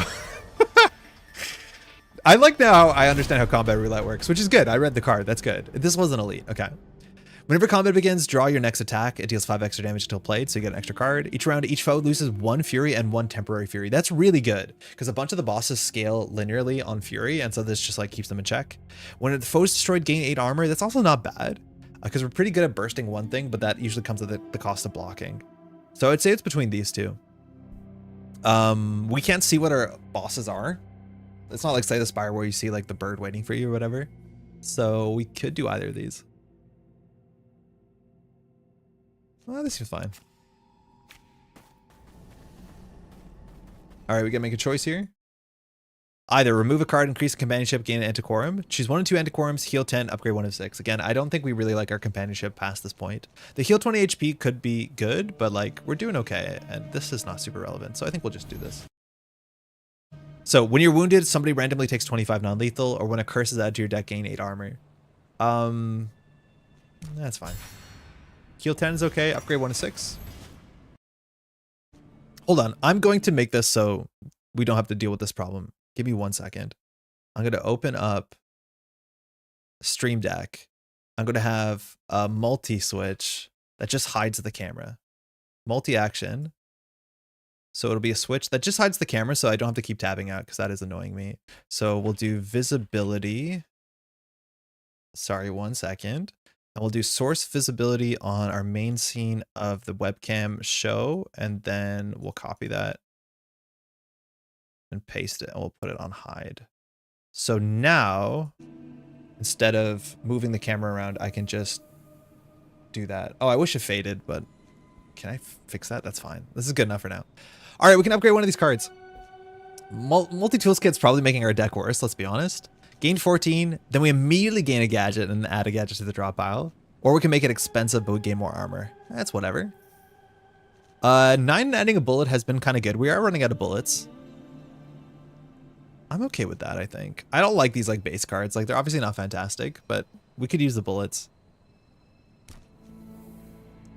Feels weird in some way, like upgrading one of those like cards that disappears, the fading cards. Like, you only play them once. Sometimes it really does matter. All right, decrease companionship, upgrade 1 of 6 cards, or lose 15 health to upgrade 2 of 6 cards. Our health is not perfect. We do heal 5 every round. I think we can just upgrade 1 of 6 cards. We've upgraded most of the cards we wanted to. So double precog roulette is good fun. I think we're just gonna do that because it's goofy, and that's been good to us so far. All right, we either can take elite or a combat. A regular combat, we're definitely gonna take elite here and hope we don't regret it. This fight's usually not that bad. So when this one blows up on the right, we take 15 if we're near it, and then nothing else really matters that much. So let's pop off. This fight's a bit longer, so we don't mind playing fast draw. We're taking in, what is it, 29, 37 damage. So we can start with the For the Family to get a bit of damage going, and a bit of block, and a card draw. All right, that card was fading, so it's not in our discard pile, so this doesn't do anything. So does Omega, so the only card we can return is Straight Shot. We always play Omega. So 51. So we probably use an ammo trick and find something good here. Double tap, that's good. I think we can deal with this enemy. This does 30 and we can bring it back, but we don't have enough energy to play it. So I guess we don't deal with it. We definitely play this because they're at least 10, so we'd like to recur a card, I guess. It's not super important. So the other option here is we can block 17 and just play take cover into dodge and shoot. That's probably fine, honestly. And then we'll reload 1. I think we take just a bit of damage. 1 damage, maybe? 2, okay. Oh, and they take 20 because we took damage and we get energy. So that's kind of perfect. We always want to take a bit of damage. Yo, Shadow, how's it going? Never seen this game played before. What's the brief story / background? Not huge on the narrative because it's just like a card game, so I don't really care too much. The idea is that there's this city of the gods called Oresa, and we're journeying beneath Oresa to find whatever lies underneath there. That's too much as the premise is, so currently we're underground, getting closer to the core of what's underneath Oresa. This game came out in 2022, it's called Beneath Oresa. It's from a small studio in Montreal called Broken Spear. I think this is the first game they've put out. They're still updating it. The reviews on Steam are like 70%, which I think is just an absolute pity because this game is way better than that, and I've been enjoying it a lot. All right, that was non-lethal damage, so this thing can't be killed, so we have to just tap it out. Unfortunately, this thing has imprecise, so it will actually attack and hit this thing as long as we're next to it. So we're wasting value here, and otherwise we have to deal with the attack. We have no way of kicking one of these things onto this side, which would kind of be ideal. So we'll just deal with this and have to block a bit. Bye. Okay. Which one do we want to deal with first? This one heals. This one is whatever. I think we'll do this guy. This person like shuffles stuff into your deck if you attack them on bad turns, so it's sometimes nice. We're taking in 20 damage. We have no block in our hand. We can get some wolves. Oh, this actually incentivizes us to attack this, so it does less damage to us. Yeah, let's just start wolfing it out, I guess. Let's just do tempo wolves. 7 into 8. Oh, wow, that's good. Okay, so now when we attack a character for the first time, we draw a card. And apparently it doesn't count if it hasn't been attacked. Since you've played the card. It's not like Wage Workers or Jeeves or whatever. Okay, 32, this is free. And then we have 19 into 20, which is enough. We're getting low on bullets, but this deals with it. And I think we get 8 armor when we play 4 attacks in a turn, which is nice. We definitely want these ammo tricks to refill our barrels. Okay, 83 damage, and it's going to run away, which is not huge. We can Cobalt Roulette. Our deck has 3 different attack cards. So Precock 3, Precock 3, pretty reasonable odds. So we'll remove a non-attack, and we'll remove a non-attack, and we draw classic. we don't draw it. Oh, we could have done Omega 4 first. I keep doing this where I don't realize we should play Omega 4 first always, or any Omega. So they're coming in for 11. If we play 2 more attacks, we get 8 armor, which is just about enough. Otherwise, we can just block 9, take a bit of damage. That's fine too. Oh, we can multi-tools. It adds a couple cards to our deck, which is whatever. So either we can take 3 damage and do 13 damage, or we can just... I like the bullet. And then full reload.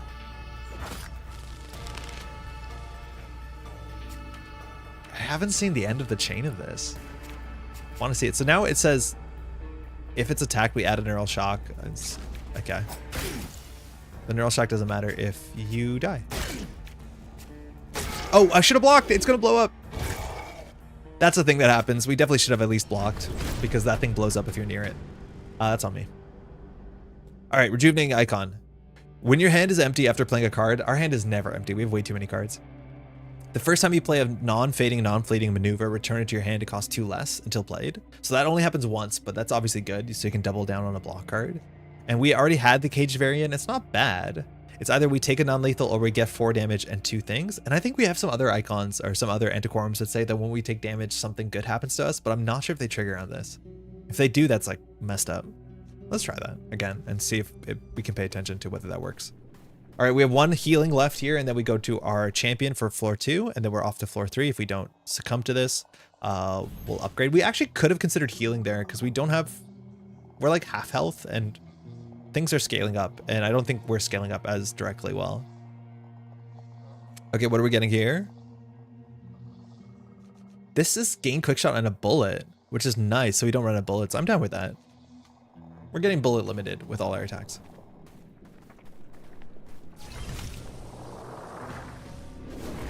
The Abandoned. So this is our champion. So the Abandoned, I think, doesn't have that much shtick going on. The Abandoned just attacks and moves around and attacks a bunch. It has these guys, and I think these guys are resummoned all the time. No, these don't get resummoned. But when you defeat them, they do 25 damage. I forget what the shtick is on this one. It says each time a foe changes zone, you gain 5. So that's us. I'm not sure what the mechanic is on this one. There might be something that you have to time when to kill these, but we'll find out together. I forget. All right, this is a good no quarter turn because we can attack a lot of different things cheaply. So this draws a card. What?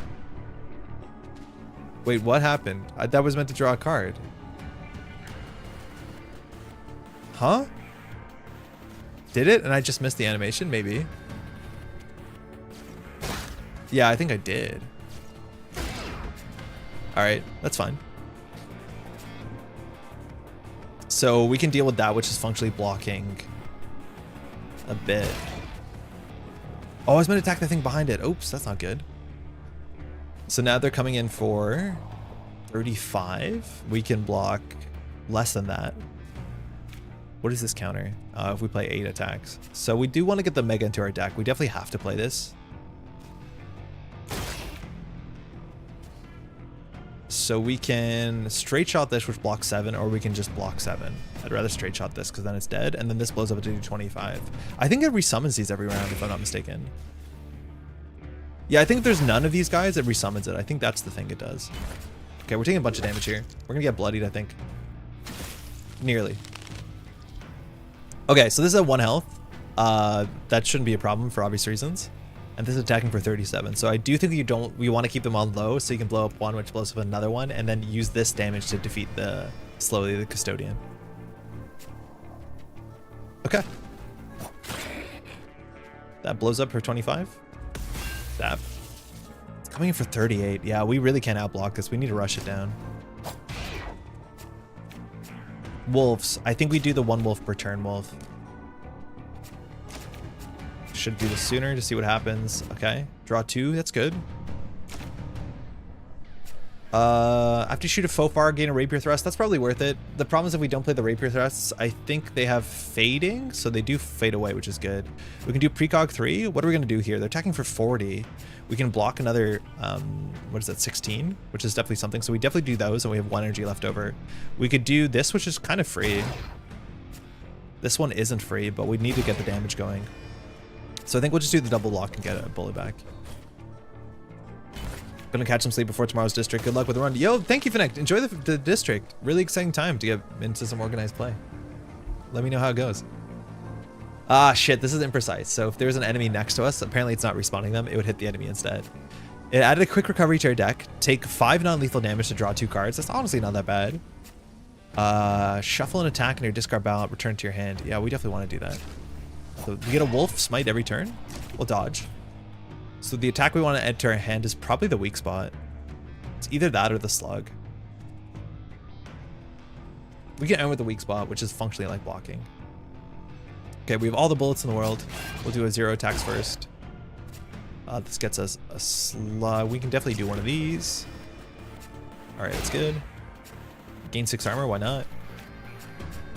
So this just gets us a bullet, which is fine. It means we can do an ammo trick and to take cover into a weak spot. We don't really need the 5th bullet.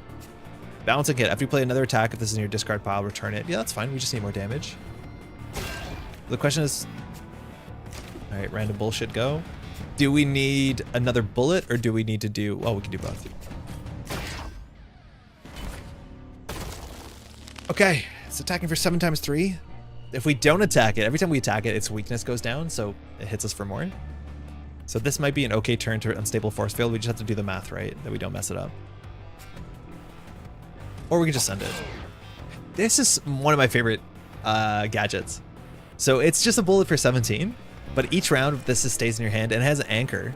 It changes into a random unique bullet. And all the unique bullets obviously have like cool text, so it's really cool. This is going to do a lot of damage if we keep attacking it, but I think we have to keep attacking it. Oh, we should have done Omega first. Oh, the deck was empty and I precogged. The deck had 1 card and I precogged, so it just like whiffed. Okay, that's on me. But this is doing 24 damage, so if we just play Unstable Force Field and pass, we're okay, but we pass on a whole bunch of damage. We have no way to get armor. Bummer. If we do 4 attacks that we get armor, that kind of offsets the weakness, sort of.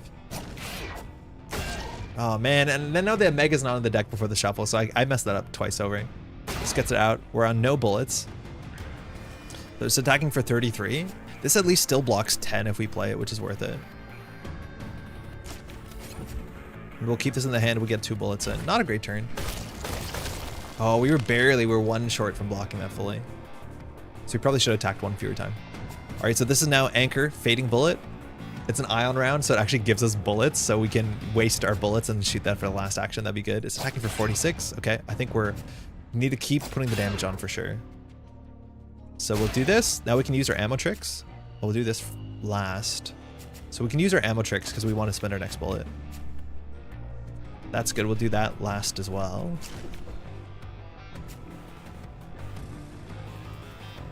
Oh, right. This is a bullet.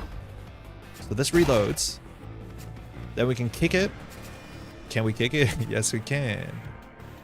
I think here we just take cover and cryo grenade. Or more aggro would be weak spot to cryo grenade. Hopefully it gives it a fair bit. If this blocks 2, it feels so bad. We can block 9 guaranteed. That's better than block 2 to 7. All right, we are bloodied. We just have to get through this fight. 200 more damage. It's deactivated. Okay. Well, don't mind if I do. We do our 0 attacks first. This gives us 3 bullets, so we should waste some of our ammo first. We don't need that. Please damage. Next round, draw 3 cards, gain a quick shot. That's cool. So 1 quick shot. Straight shot. Okay, we played enough bullets. Ooh, we're doing damage. So now we can get 9 in a bullet, and this gains 3 bullets, which that's why we waste our bullets like that. So many cards. Okay, keep fighting. Rapier Slash. What is this? Hasty move. Suffer 2 weakness and then draw 2 cards. That's not bad. I do think we can go for the Cobalt Roulette. It's precog 3, so our deck has no cards in it, so we should not play that. If we put the Mega 4 in it, I think we just draw the Mega 4. I don't know how this works, so for science. This adds in a Mega 4. If we Cobalt... Oh, we have to trash it. Okay, it doesn't work like that. So we didn't draw it. That was a waste. So 35 damage. Not good. So the Cobalt is now in our discard pile. No, it's still in the deck. The Mega 5. So we're coming in for 35 damage. We definitely can use an ammo trick. This target is far. Draw. If the last foe gain 1. So this is free besides the bullet. They're on 55. This is not enough. We can block. So we should be able to use an ammo trick here. Morphing bullet. Cool. Like this one. So it's either we block 9 and get a bullet or we block 10. I'll just block 10. Block doesn't matter. If we win the fight, we win the fight. We'll just take some damage. That being said, if we whiff here, we would lose the game, but it's just going to be in a Mega 5. And we're on to floor 3. All right. We won't mess this up this time. So now the idea is we can only pick one of these, but it only shows 2 at a time. Each combat, if you're bloody, drain 10 HP, we don't like that. Each round, 1 random card, attack card in your hand gets 4 extra damage to the end of the round. This is okay, but we can always reveal a next one, which will burn this one. And the idea is now if we want to see the third one, it burns the first one. Each round, somebody takes 3 non-lethal damage. That's okay. So far, this is the best ones. It's 4 damage a turn. It's not bad. As long as we play the attack card. We play all of our attack cards. We could imagine a better card. We could imagine a worse card. How many credits per wolf? Yeah, that's fine. It's good enough. And the last floor is obviously the hardest floor. And then that has the final boss on it. I haven't found anything like a heart or anything like that, but I think I haven't beat on the highest ascension. I'm halfway through the ascensions. So we can either upgrade 1 of 6 cards, decrease our companionship, and gain an antiquorum. I'll just upgrade a card. So what can we do here? 19 and a bullet. I think we need to put more damage in our deck, so just getting the numbers to go up is pretty good. That's fine. Evasion's not really useful for us. That means we move away.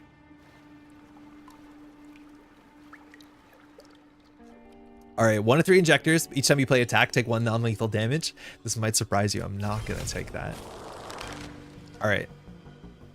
They're coming for like 40 damage. Let's go. These heal, right? Each time the foe is destroyed, yeah. So we definitely want to focus down 1 source. 9 armor is good. That's really, really good. We can play 4 attacks this round, so we'll do this first. It draws a card. All right. So this is free. So now we can get 1 bullet back, which means we can definitely ammo trick. This is gain 12, precog 3 if you discard a power, return it. Yeah, okay. No powers here, so I guess we'll discard the weak spot. I want to play the wolves. Again, 6, 12, 18 plus 7 is 25 plus 7 is 32. We have 43 block. Where did that come from? Wait, what the heck?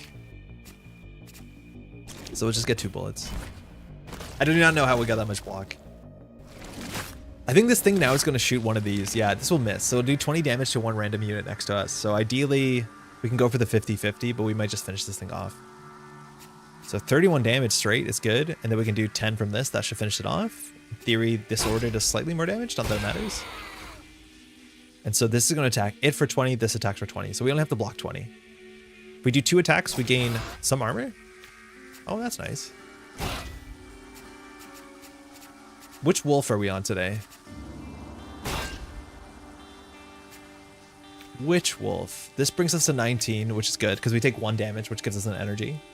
So I think we just set up with the wolves. We would take cover and then we'll get 1 wolf per turn, which we like playing 0 cost attacks. So 1 wolf per turn for 0. Do we quick shot? Yeah. We'll have 3 ammo next turn.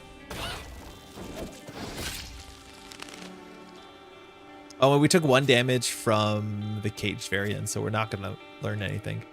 All right, this is focused, so if we deal damage, it deals half damage. We're only going to take 18 because we can definitely deal with this. So let's just start hitting things. 22 is an ugly breakpoint. Very ugly breakpoint. Very ugly breakpoint. I thought that would work out. It doesn't. Good night. Attacking for 18. So if we do another attack, we get 8 armor. 2 armor is fine. We're just gonna take a bunch of damage here, I think. It's not that bad. It's 8 damage. Oh, this draws a card and gets an energy. Yeah, that's good.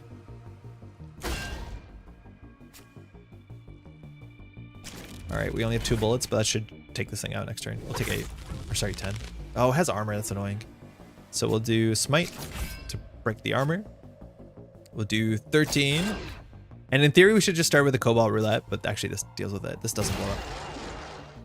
Next we need to play something less interesting so I don't have to buy. This game is slick. It's really good. It's charming. For what it's worth, this is my least favorite class. I think the other two classes, like, the improvisation, I think, is still kind of neat, but I like more having a focused game plan. But yeah, this game is cool. Gain 7 this round. Each time a bullet is spent, gain 4. That's really good. We spend a lot of bullets quickly, and a bunch of our bullet cards give us bullet back, so it's sustainable. Modular drone is a gadget. Gain 2 at 5 bullets, gain a quick shot, otherwise gain a spare ammo, which is just an ammo that sits in your hand. I think it has anchor. You can use it whenever you want. And Sly Seas Fire, we played this before. Discard every attack to gain 2 energy and draw 2 maneuvers, but if you play an attack while this is in your hand, we'll just go for a defensive tactic. All right, we have some choices. Decrease companionship, don't love it. Choose 1 of 6 cards, remove cards, lose 15 HP, upgrade a card, remove a card. That seems fine. We lose For the Family, which is a pretty good card. These are actually kind of comparable.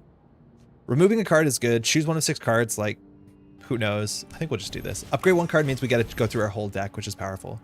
So we're going to upgrade any of our choice of cards. I think we'll try and upgrade this defensive tactic. Gain 9 and 4. And it gains a bullet. That's really good. Or it can be 7 and then 6 every time we play a card. I'm okay with the bullet. And then we have to remove a card. I think we'll get rid of a take cover now and assume that we have enough block. Citation needed. There must be a way, sorry, to change this thing so that when it is hidden, high transition, fade. Wait, I think this is it. I think we have the technology. Oh, that's so much better. It's a bit slow. Oh, hold on, one more time.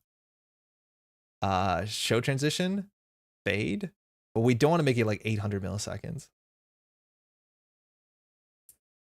500? Did I do that?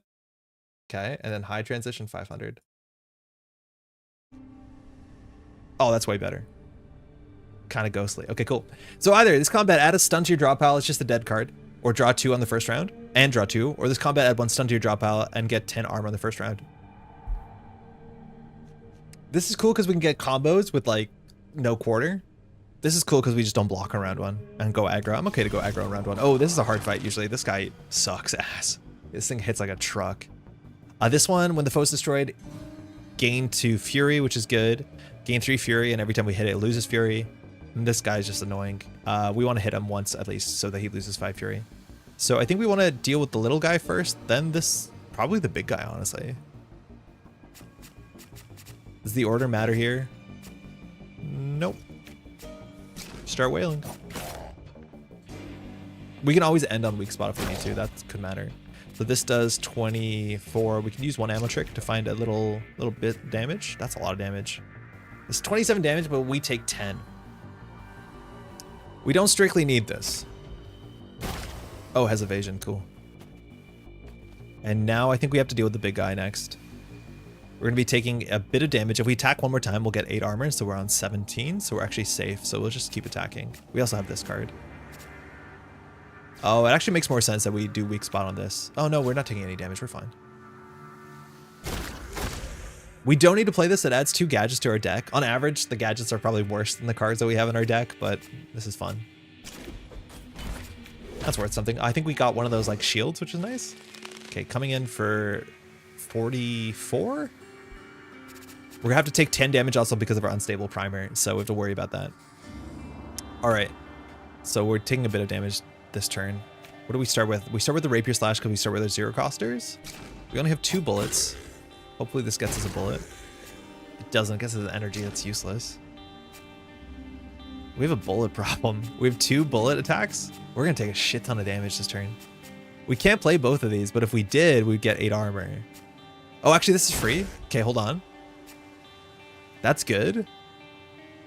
So now we could play unstable primer, which empties our gun. That's bad too. Now, after shooting a far, gain 1 rapier thrust. So if we play that and shoot this thing, it eats the protection so it doesn't take damage, but then we get a rapier thrust. But basically, if we play this, we gain 8 armor, I think. So it is the best block card in our hand. So that's the case. We probably should just play the one that does more damage. We'll play the 15 damage. Energy doesn't matter. I just don't like being on 2 bullets here. We're gonna take a bunch of damage. Ow. Okay, we got Cobalt Roulette, which should make it very possible to one-shot the big guy. We have 4 attacks in our deck, and we get to remove 2 cards. So it's going to be 4 in 9. Not awful odds, less than 50, but like also send it. Oh, that's awful. So we have to remove one of these because of precog. So now our odds are just like so much worse.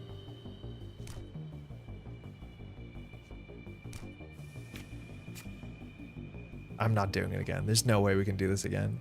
Precog 3, precog 3. So we have 3 attacks on the bin. We can remove 2 cards. It's very unlikely it forces us 3 attacks. Yeah, let's do it again. Okay, scared me. 50 damage, Omega 2. Okay, worth it. Solved that problem. I just took a bit of gambling. All right, so we're coming in for 14. We can do 2 attacks. It's not enough. We can get wolves. Wolves give us a bit of armor as well. So I think we just go double wolf to unleash the wolf. And so then we play enough attacks. We do our zeros first. That we get 8 armor on that hit. So we're going to take no damage. We can just do straight shot and then have 2 ammo tricks to get a couple bullets back. Okay, this fight wasn't that bad. 39. Little attack. 3 attack. Boom. Nice. All right, we have to take a card. Each time you change zone, gain a quick shot. We're not really about that. For each bullet, loses. I hate this card.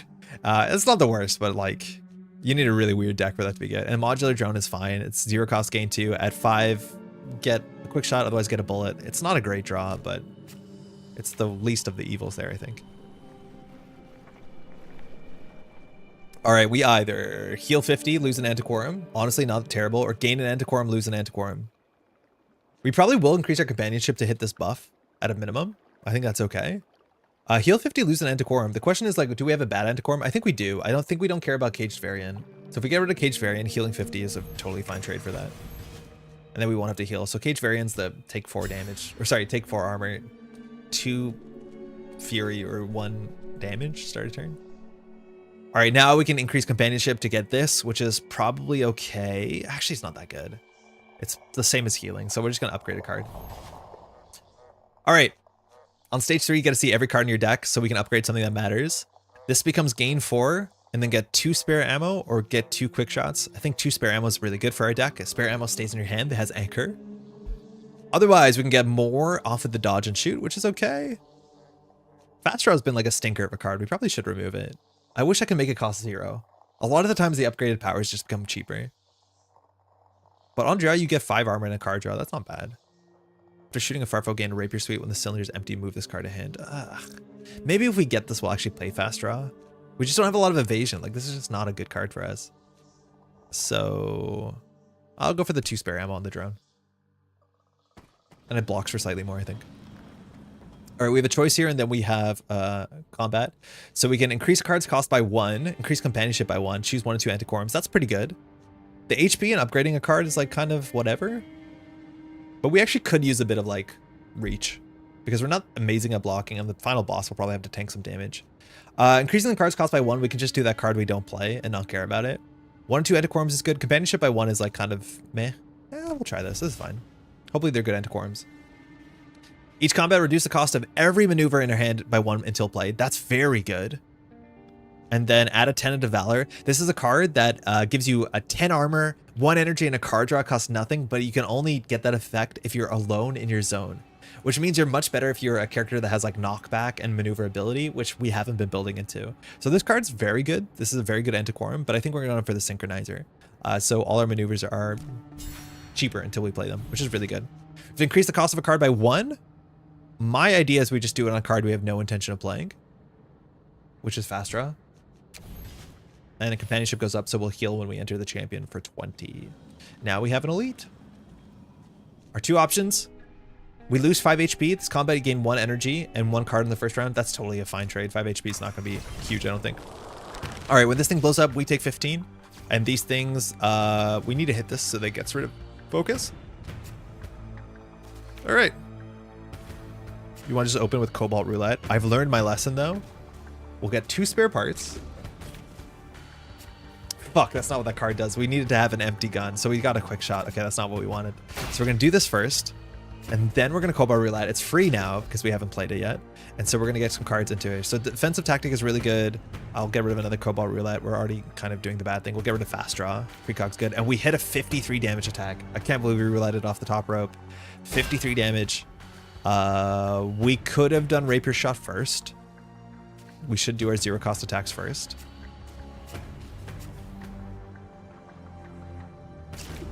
Definitely gonna play that. It's free, I think. You don't always play it because it's free until you play it. So on turns that you don't need to play it, it goes back into your deck, and that's actually pretty beneficial. Let's look for a 17 damage attack. That's it. We'll draw an attack because it's far. Okay, we got weak spot. We're taking 30 damage this turn. If we do one more attack, we block 8. So Rapier Slash at a minimum. Ooh, this one heals, so we should focus. This thing also now has reconstruction, so it heals 8 a round, then 7 a round, and 6 a round, and a 5 a round. It's a good ability. So we either have to burst it or wait that through. So I think we will just deal with this guy next. So this blocks 8, which is enough. Then we can just hit these buttons. We'll end with this. We have not that many bullets.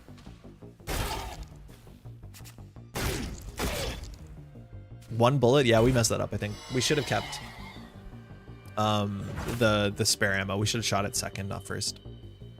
Okay, there's still more people coming in, reinforcements. So getting this through, it'll add a thing to our deck, but we want to deal with it. If we hit this and this, it does 50% less damage, which is definitely worth something. So we want to figure out how much damage we have this round. We can start by just tapping this, but it's really annoying. It's probably not worth it because it just heals it. But it basically, if we play this Rapier Shot, it blocks functionally 7 damage. Will we block 7 on this turn? If not, we're taking like 36. Will we block 7 on 36? Let's start with this. Give us some information. Okay, that's good. Defensive tactic, really good. This gain 9. This round, each time a bullet is spent, gain 4. Okay. So order's still good. So we'll start with a little attack. We'll do our experimental slug. This thing will explode, which is annoying. Ooh, 3 bullets is perfect. So we'll just hit this with that. It'll explode. Okay, now they all took damage. Oh, this one didn't, but this one did take damage. So it's 50% less damage. So it doesn't block 7. It blocks 4. Wait, how does that math work? Deal 50% more damage if no damage was received. Oh, because you don't half 7, you do half of their damage, so it's 5 to 7. That is not intuitive. Now this is healing 15 every round, so we're just gonna give up on that, I think. This is coming in for 24, we're blocking 24. So let's just hit it. We have 3 ammo here. So we could technically ammo trick. I don't want to on 0 ammo. There's gonna be more reinforcements. I think it's just these things, yeah, so that's it. To do pickups. Thanks for the stream and the $30 hole in my wallet. Brennan, enjoy whatever pickups are. Hopefully enjoy this game. Let me know how it goes when you play it. The starting class is tricky, that's for sure. Okay, so we're taking in 28.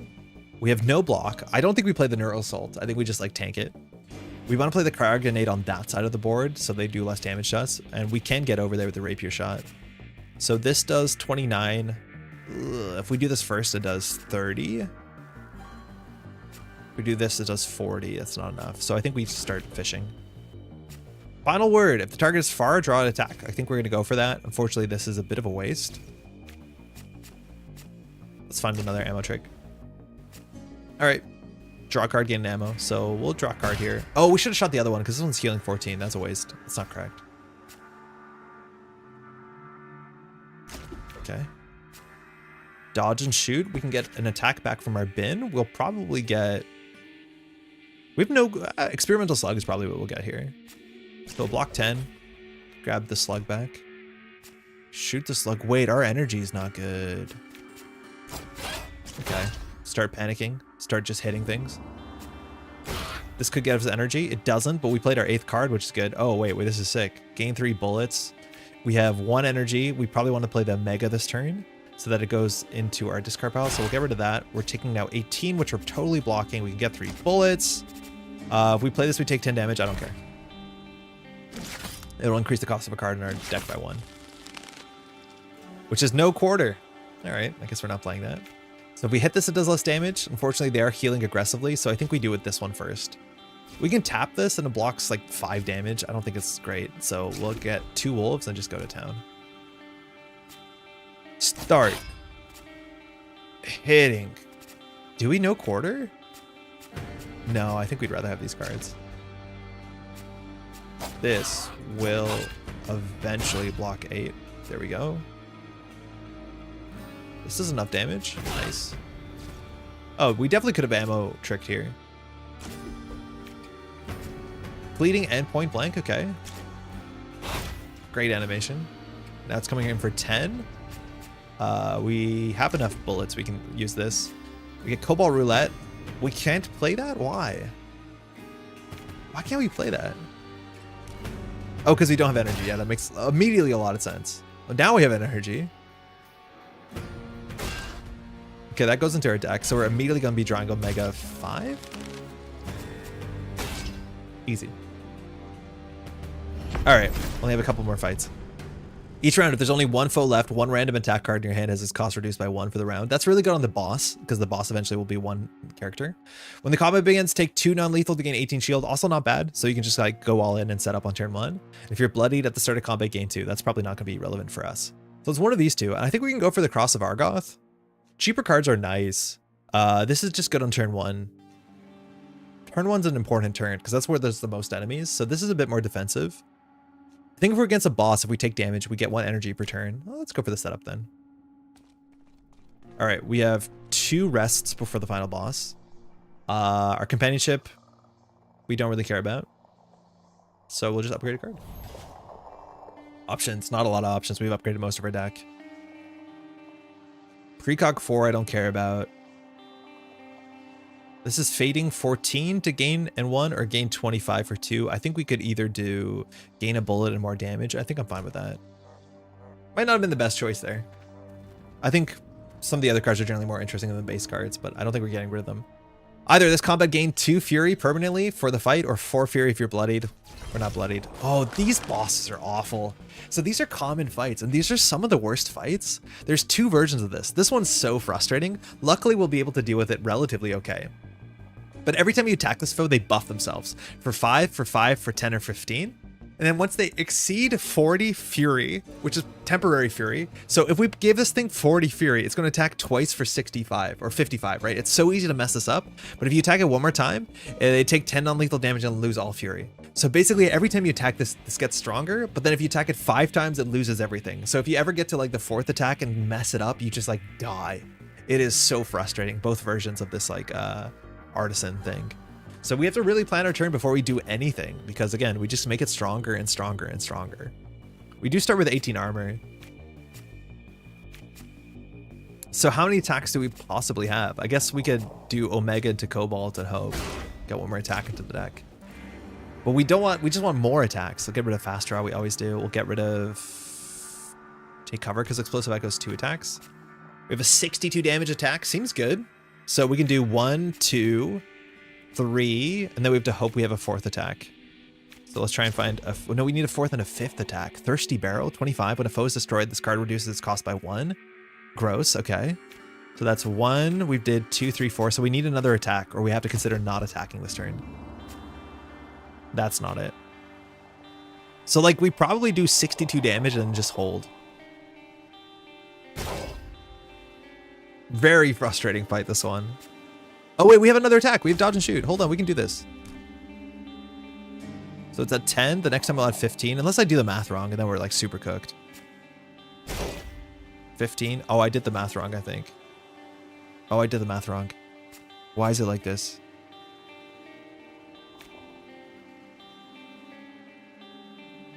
Five, 5, 10, or 15.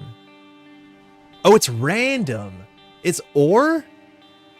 So we have no idea how many attacks it takes. Wait, this fight sucks. All right, we'll just armor up. Because it's attacking us for 60, and that's because we hit it. That's on us. So these are anchor gain 1 ammo. That's fine. If we attack it for 14, we take back somewhere between 30 extra damage and 10 extra damage. I mean, no.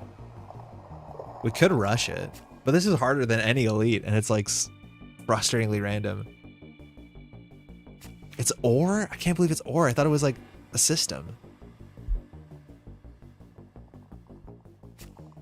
So we have in theory here like 37 more damage, which is a lot, but then there's a chance that this gives like 35 damage, which means we take 70 more damage. Like I can't do that.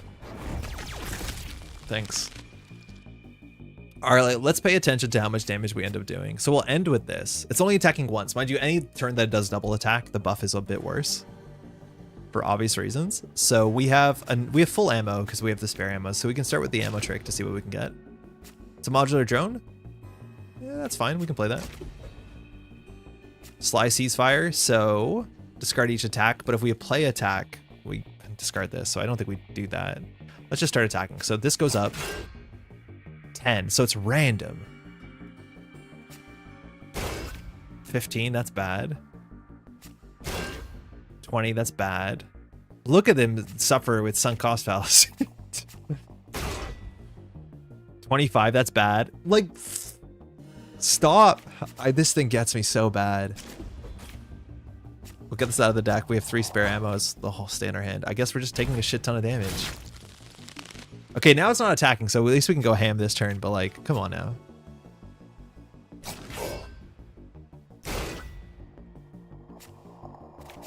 Got our zero costers in first. We could actually no quarter here. We're not going to use all of our energy. Let's just get rid of non-attacks. Nailed it. Okay. We took a lot of damage there. We're definitely going to need a heal on the last stop. And I don't think that's elite. I think that's a regular enemy. Yeah, it is. Gain 16 armor, lose a bullet. It's totally fine. Point blank, you have to play it in like melee. Improvise, we draw 1. That's it. Improvise is if a card trick is effective, is used while this is in our hand, which is okay. I think all our gadgets give us armor, which is nice. On draw, discard if the cylinder is empty. We're not going to do that. So it's between these two. Take a bit more armor, I guess. I'm not good at knowing whether our deck has enough damage or not enough damage. All right, remove 2 non-base cards. We'll just gain an injector. So stays in our hand once we draw it. It is bad draw though, usually. And we have basically 1 more fight before the final boss. All right, heal 10 is fine. Upgrade a card, remove a card is fine. Otherwise we can get Antiquorum. I'm fine with some bit of healing and a bit of upgrading. So we can upgrade a card. This is going to be our last upgrade, I think. So my guess is that dodge and shoot is good. This does an extra 8 damage. That's quite nice. But actually 4 more damage to give a bit more a block, because weakness is functionally a block. That's okay too. Yeah, we'll take it. Damage needs to go up. We can remove a card. Erase a card from your deck. So we could go for 1 of these. I think this 7 take cover is like whatever. All the other ones are upgraded. That's why they're showing up lower in the list. So it's probably either the blank straight shot, but we want enough damage attacks in our deck because of the silly roulette thing we're playing. So that might make more sense. We keep attacks in our deck. Okay, if we're feeling lucky, we can go for the elite and heal 5. We heal 5 every fight. Or we can go for the simple one. Let's go for the elite. Oh, this one's also really strong. So this is a flamethrower. And loses 8 strength after every attack. Mind you, I think we have the relic that they lose strength slowly. But the problem is every time we attack it, it goes up 4 strength. So it's very similar to the last one. It can get very, very annoying.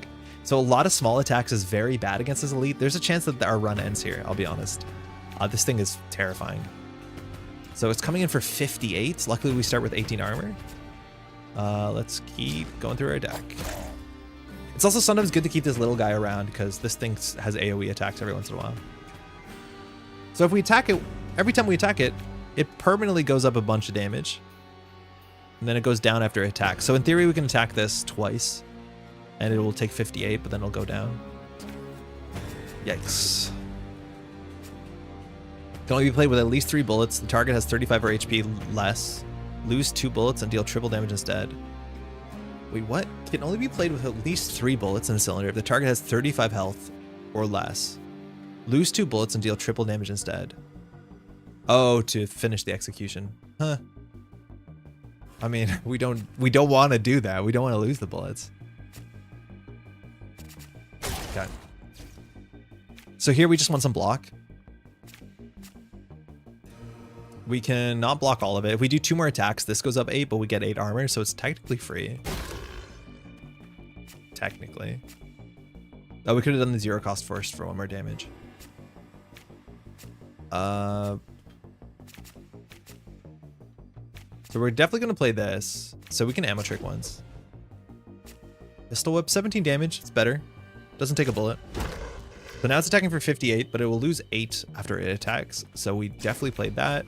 We're blocking 45 of 8. We've played 4 attacks in a turn. So I think we just pass here.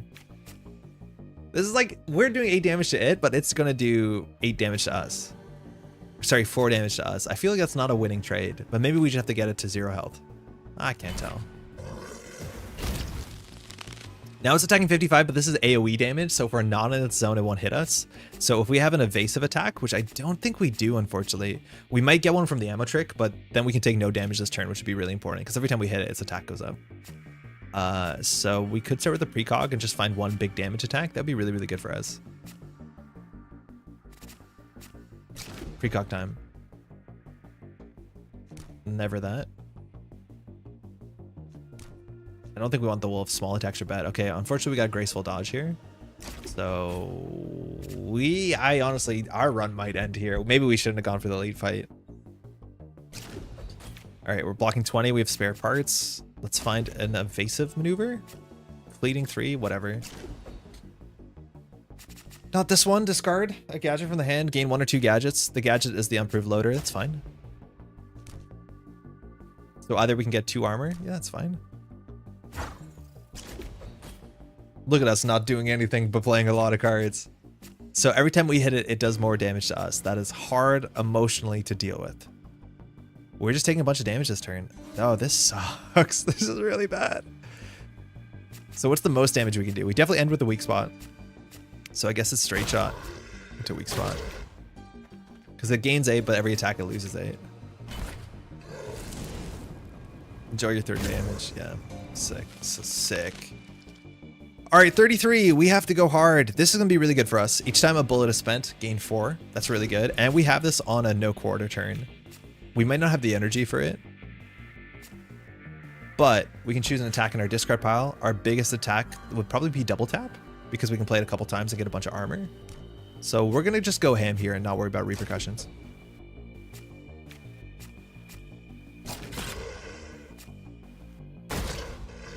Because now every attack we're getting 4 armor, so that kind of cancels out. We got a free card and resource, so I think we play this to go get back double tap, which is 2 attacks. The problem is like this attack is going to continue and haunt us next turn, so we really have to send it this turn. And then, even then, like hope for the best. Oh, we definitely should have direct slin this turn. Oh, that's bad for us. Yeah, we definitely should have, because we wasted so much damage this turn. We can always just about rip these because we have all these spare ammo. Oh man, we definitely did not do the best version of that turn. Yeah, we could have had another like 32 damage this turn. That's gonna be really important. All right, we're not taking any damage, but this thing is now attacking plus 11. We can maybe get through this. So we should attack with a 0 attack first. It's probably worth it. Hard to say. How many attacks are we doing? Do we direct slin this turn? We do a mega, we can do experimental slug, we can do rapier slash, probably not. We definitely can do ammo tricks first, because again, we have all these spare ammos. Quick shot's not good. That's fine, that's block 10 at a minimum. Yeah, that's not good. Are we gonna be drawing this turn? There's a chance. So we'll start with the slug and see what happens. Nothing? Wait, why did nothing happen? Why did nothing happen on the slug? Oh, we got the no chance, the equal chance of nothing to happen. Okay. Cute. So we'll block 8, we'll block 10. If we hit it, its attack goes up. I feel like we have to keep playing the Omegas to get some scaling here, but we're in a bad spot. Oh, don't die like this. 36 health, we're so cooked. This turn it's not doing anything, so we can attack it, but its health, like its thing still goes up. We need all the bullets we can get. So this is 70 damage, and I think we just have to like direct slin this turn.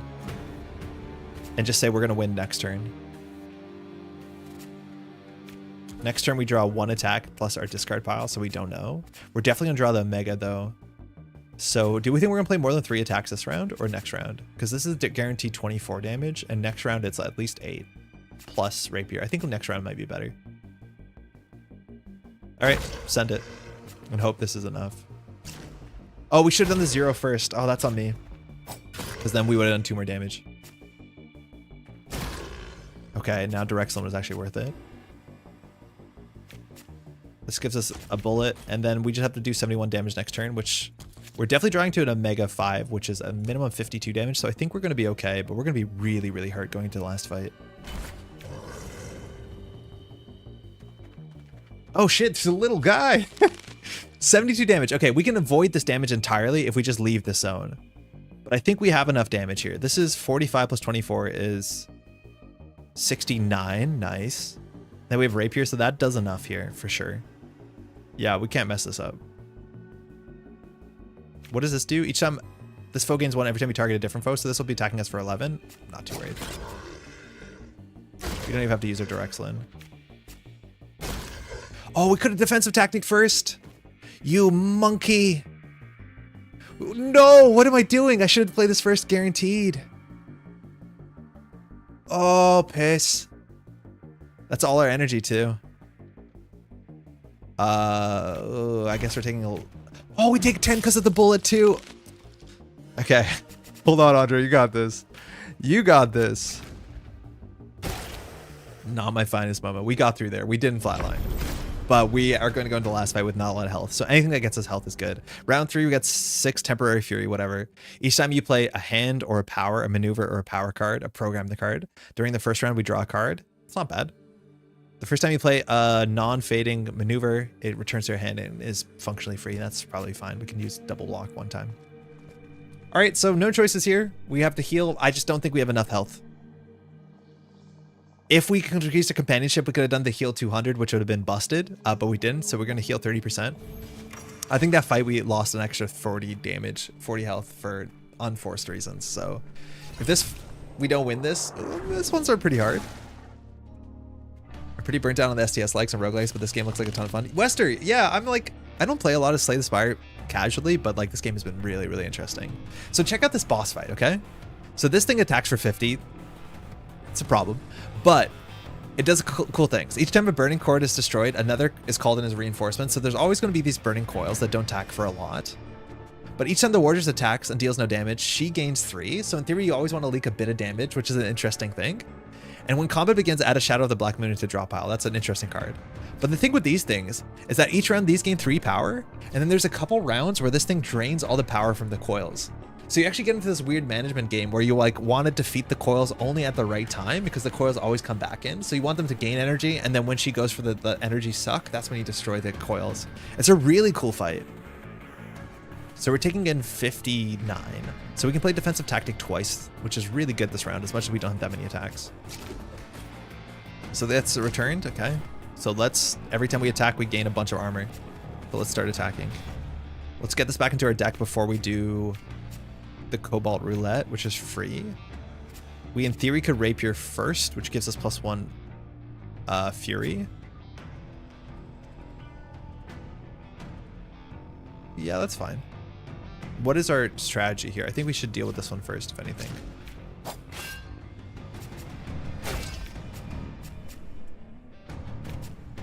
Okay, we definitely could ammo trick. So we're gonna remove non-attack cards. Yeah, fast draw's gone. 58 damage experimental slug. I think we go to the boss because the boss is going to be a problem for us. Heals. Oh, look at our armor. Gain 1 energy. Nice. A bit useless, but nice. So here we can gain 2 spare ammo. So this is 2 ammo. So we can definitely use these ammo because we want to get attacks. Caltrops. Okay. Bullet. Free bullet. Draw a card. Take cover. Free bullet. Feels like a bit of a waste of a turn. So we can shoot. I'm just going to shoot the big thing.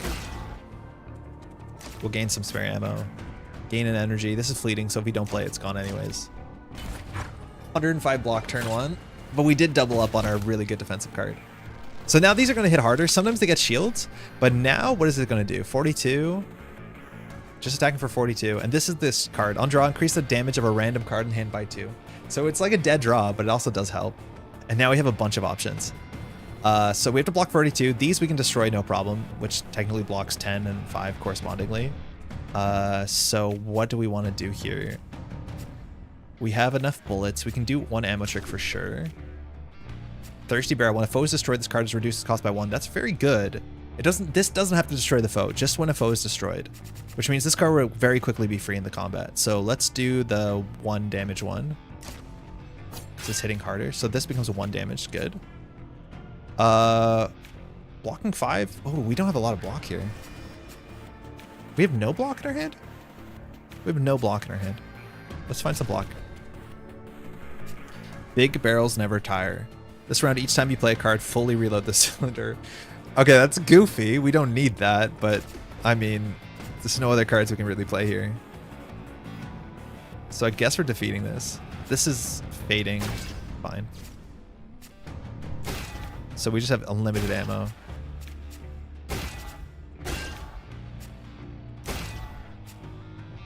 We don't have unlimited energy. Shit, I thought we had unlimited energy. We should have ended with this. It would have blocked 7 and it does more damage. So we goofed that for sure. I just started mashing. So we're going to take a bunch of damage here. We don't need to play these. We're bloodied. 57. Like 1 bad turn, we're done. Stacking for 2x26. That's a lot of damage. We can ignore these. This is not good. No, this is not good. That last turn, we didn't do it right. So we definitely can ammo trick first to see what we can get. Blazing Show. If the cylinder is not empty of the shot draw card, that's really good. Not any closer empties your cylinder. So we can always do this last click. It can gain us up to 25 armor, which is kind of important. We'll start with the rapier. The cylinder is not empty draw card, so I think we do the 0 cost first. Graceful Dodge is good. How many attacks do we have in the bin? We have 2 attacks and we can remove 2 cards, so it's going to be a 2 and 5. How much energy we have? We have 1, 2, 3, 4, 5, 6 energy, so I don't think we do the Cobalt here.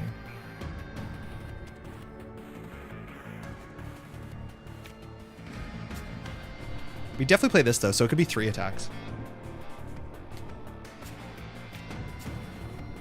We definitely need to block 16. We need to take as much block as we can get. So we actually could precog to get the non-block cards out of our deck. That might be correct, actually. Precog for some scrying, because we need to find block with the Blazing Show. So I don't want that. Fortunately, that's our good straight shot, the 20 damage straight shot. Whatever, I'll take block. Oops. Oops. It's not what I intended, that's fine. Cylinder's not empty. This is not empty. Okay, 8, 16. So if we do 1 more attack, we draw a card and gain an energy. So we should get a mega into our deck before we cycle. So now here we can do 2 spare ammos and then just... No, we need our ammo. Otherwise we have no ammo next turn. So this blocks 2. Or we can just rush this down. This continues to spawning a pylon, so I don't think it's important to destroy this. I think we just do 19 and have 3 ammo next turn. Ow! At least if it hits us, it doesn't gain power, right? So this is an important turn. This is gain 25 each time an ally is destroyed. You have to pay attention to this button. I've lost the first time because I didn't read this and I destroyed the little guys because the little guys are hitting us. So we cannot give it 25 temporary because then it attacks for like 700. Okay, so we're coming in here for 29. We don't have enough block in our deck. Each time you change zones, we can use that to our advantage because we can use Rapier slash to gain 16. We have a bit of block.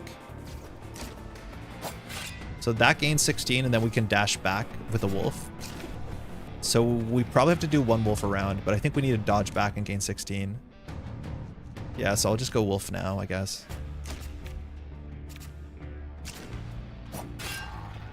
Oh, it's the first time. Shit. Then we should have done 1 wolf per turn. Okay, we're blocking all but like 4, which is fine. I think this attacks first, which is annoying because it gains power if it doesn't hurt us. So this is 20 plus 3 is 23 plus this is 29, so we'll be missing 4. But if we attack here, we get a 8 block. Yeah. So I think we just keep the ammo and get ammo in our hand. We need to refill our ammo.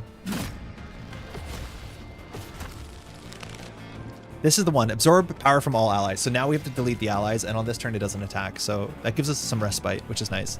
So the rapier can deal with the little guy. The big guy can be hit by anything really. Can we no quarter this round? Oh, Omega 5 is 2 cost? What happened? I think something happened to us.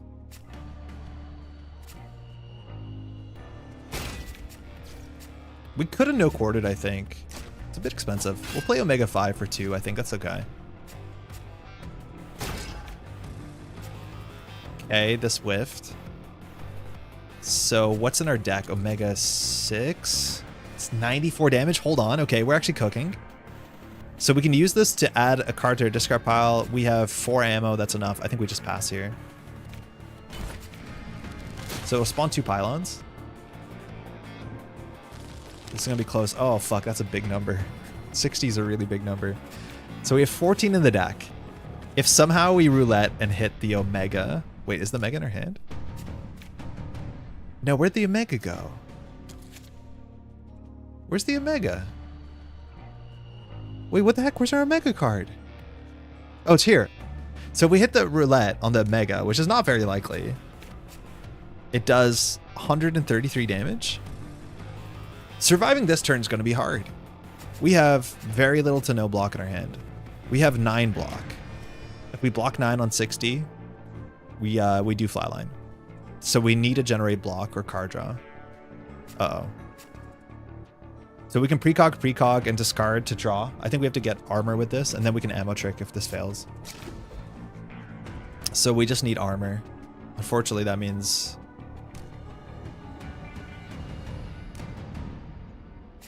That's good. Okay, so we're not dead. 4 attacks also give us armor. Let's use the ammo tricks to see if we can find something. Link shot. The cylinder is not empty. The shot. Each damage in the hand is increased by 2. Okay, we can do one more. Explosive shot. Each hits each fighter near the target, not lethal to you. That's good. It deletes all the little guys, so that blocks 3 in theory. So what's the rest of our turn? We definitely play this. So we can explosive round into rapier. That leaves us a no energy. So we probably have to take cover and then just rapier, I think.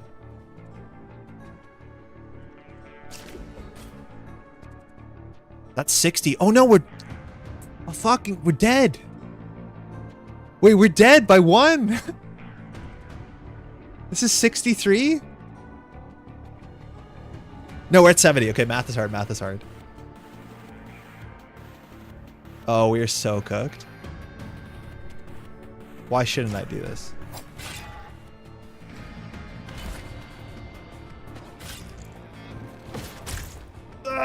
We're at like 4 health, 7 health. Okay, good. It's attacking for 50. We can do 364 damage in a turn. Oh, our run.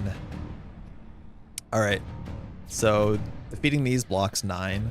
It's attacking us for 50. Math, the beta narrator players. We generally don't have to go up to 70.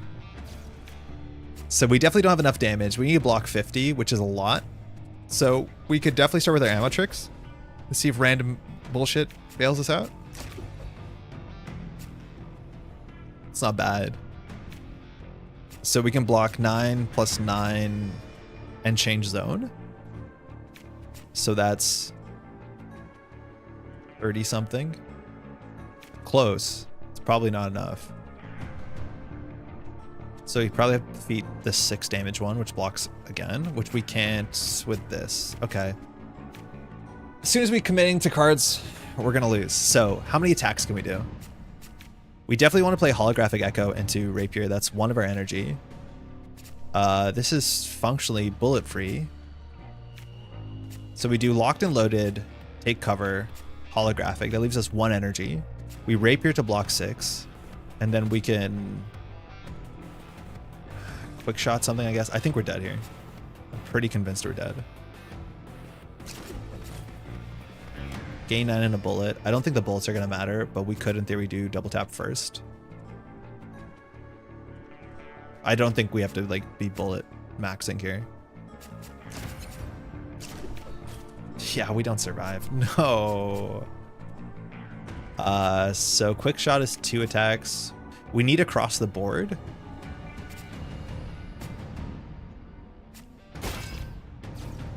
So this is the most block we can do.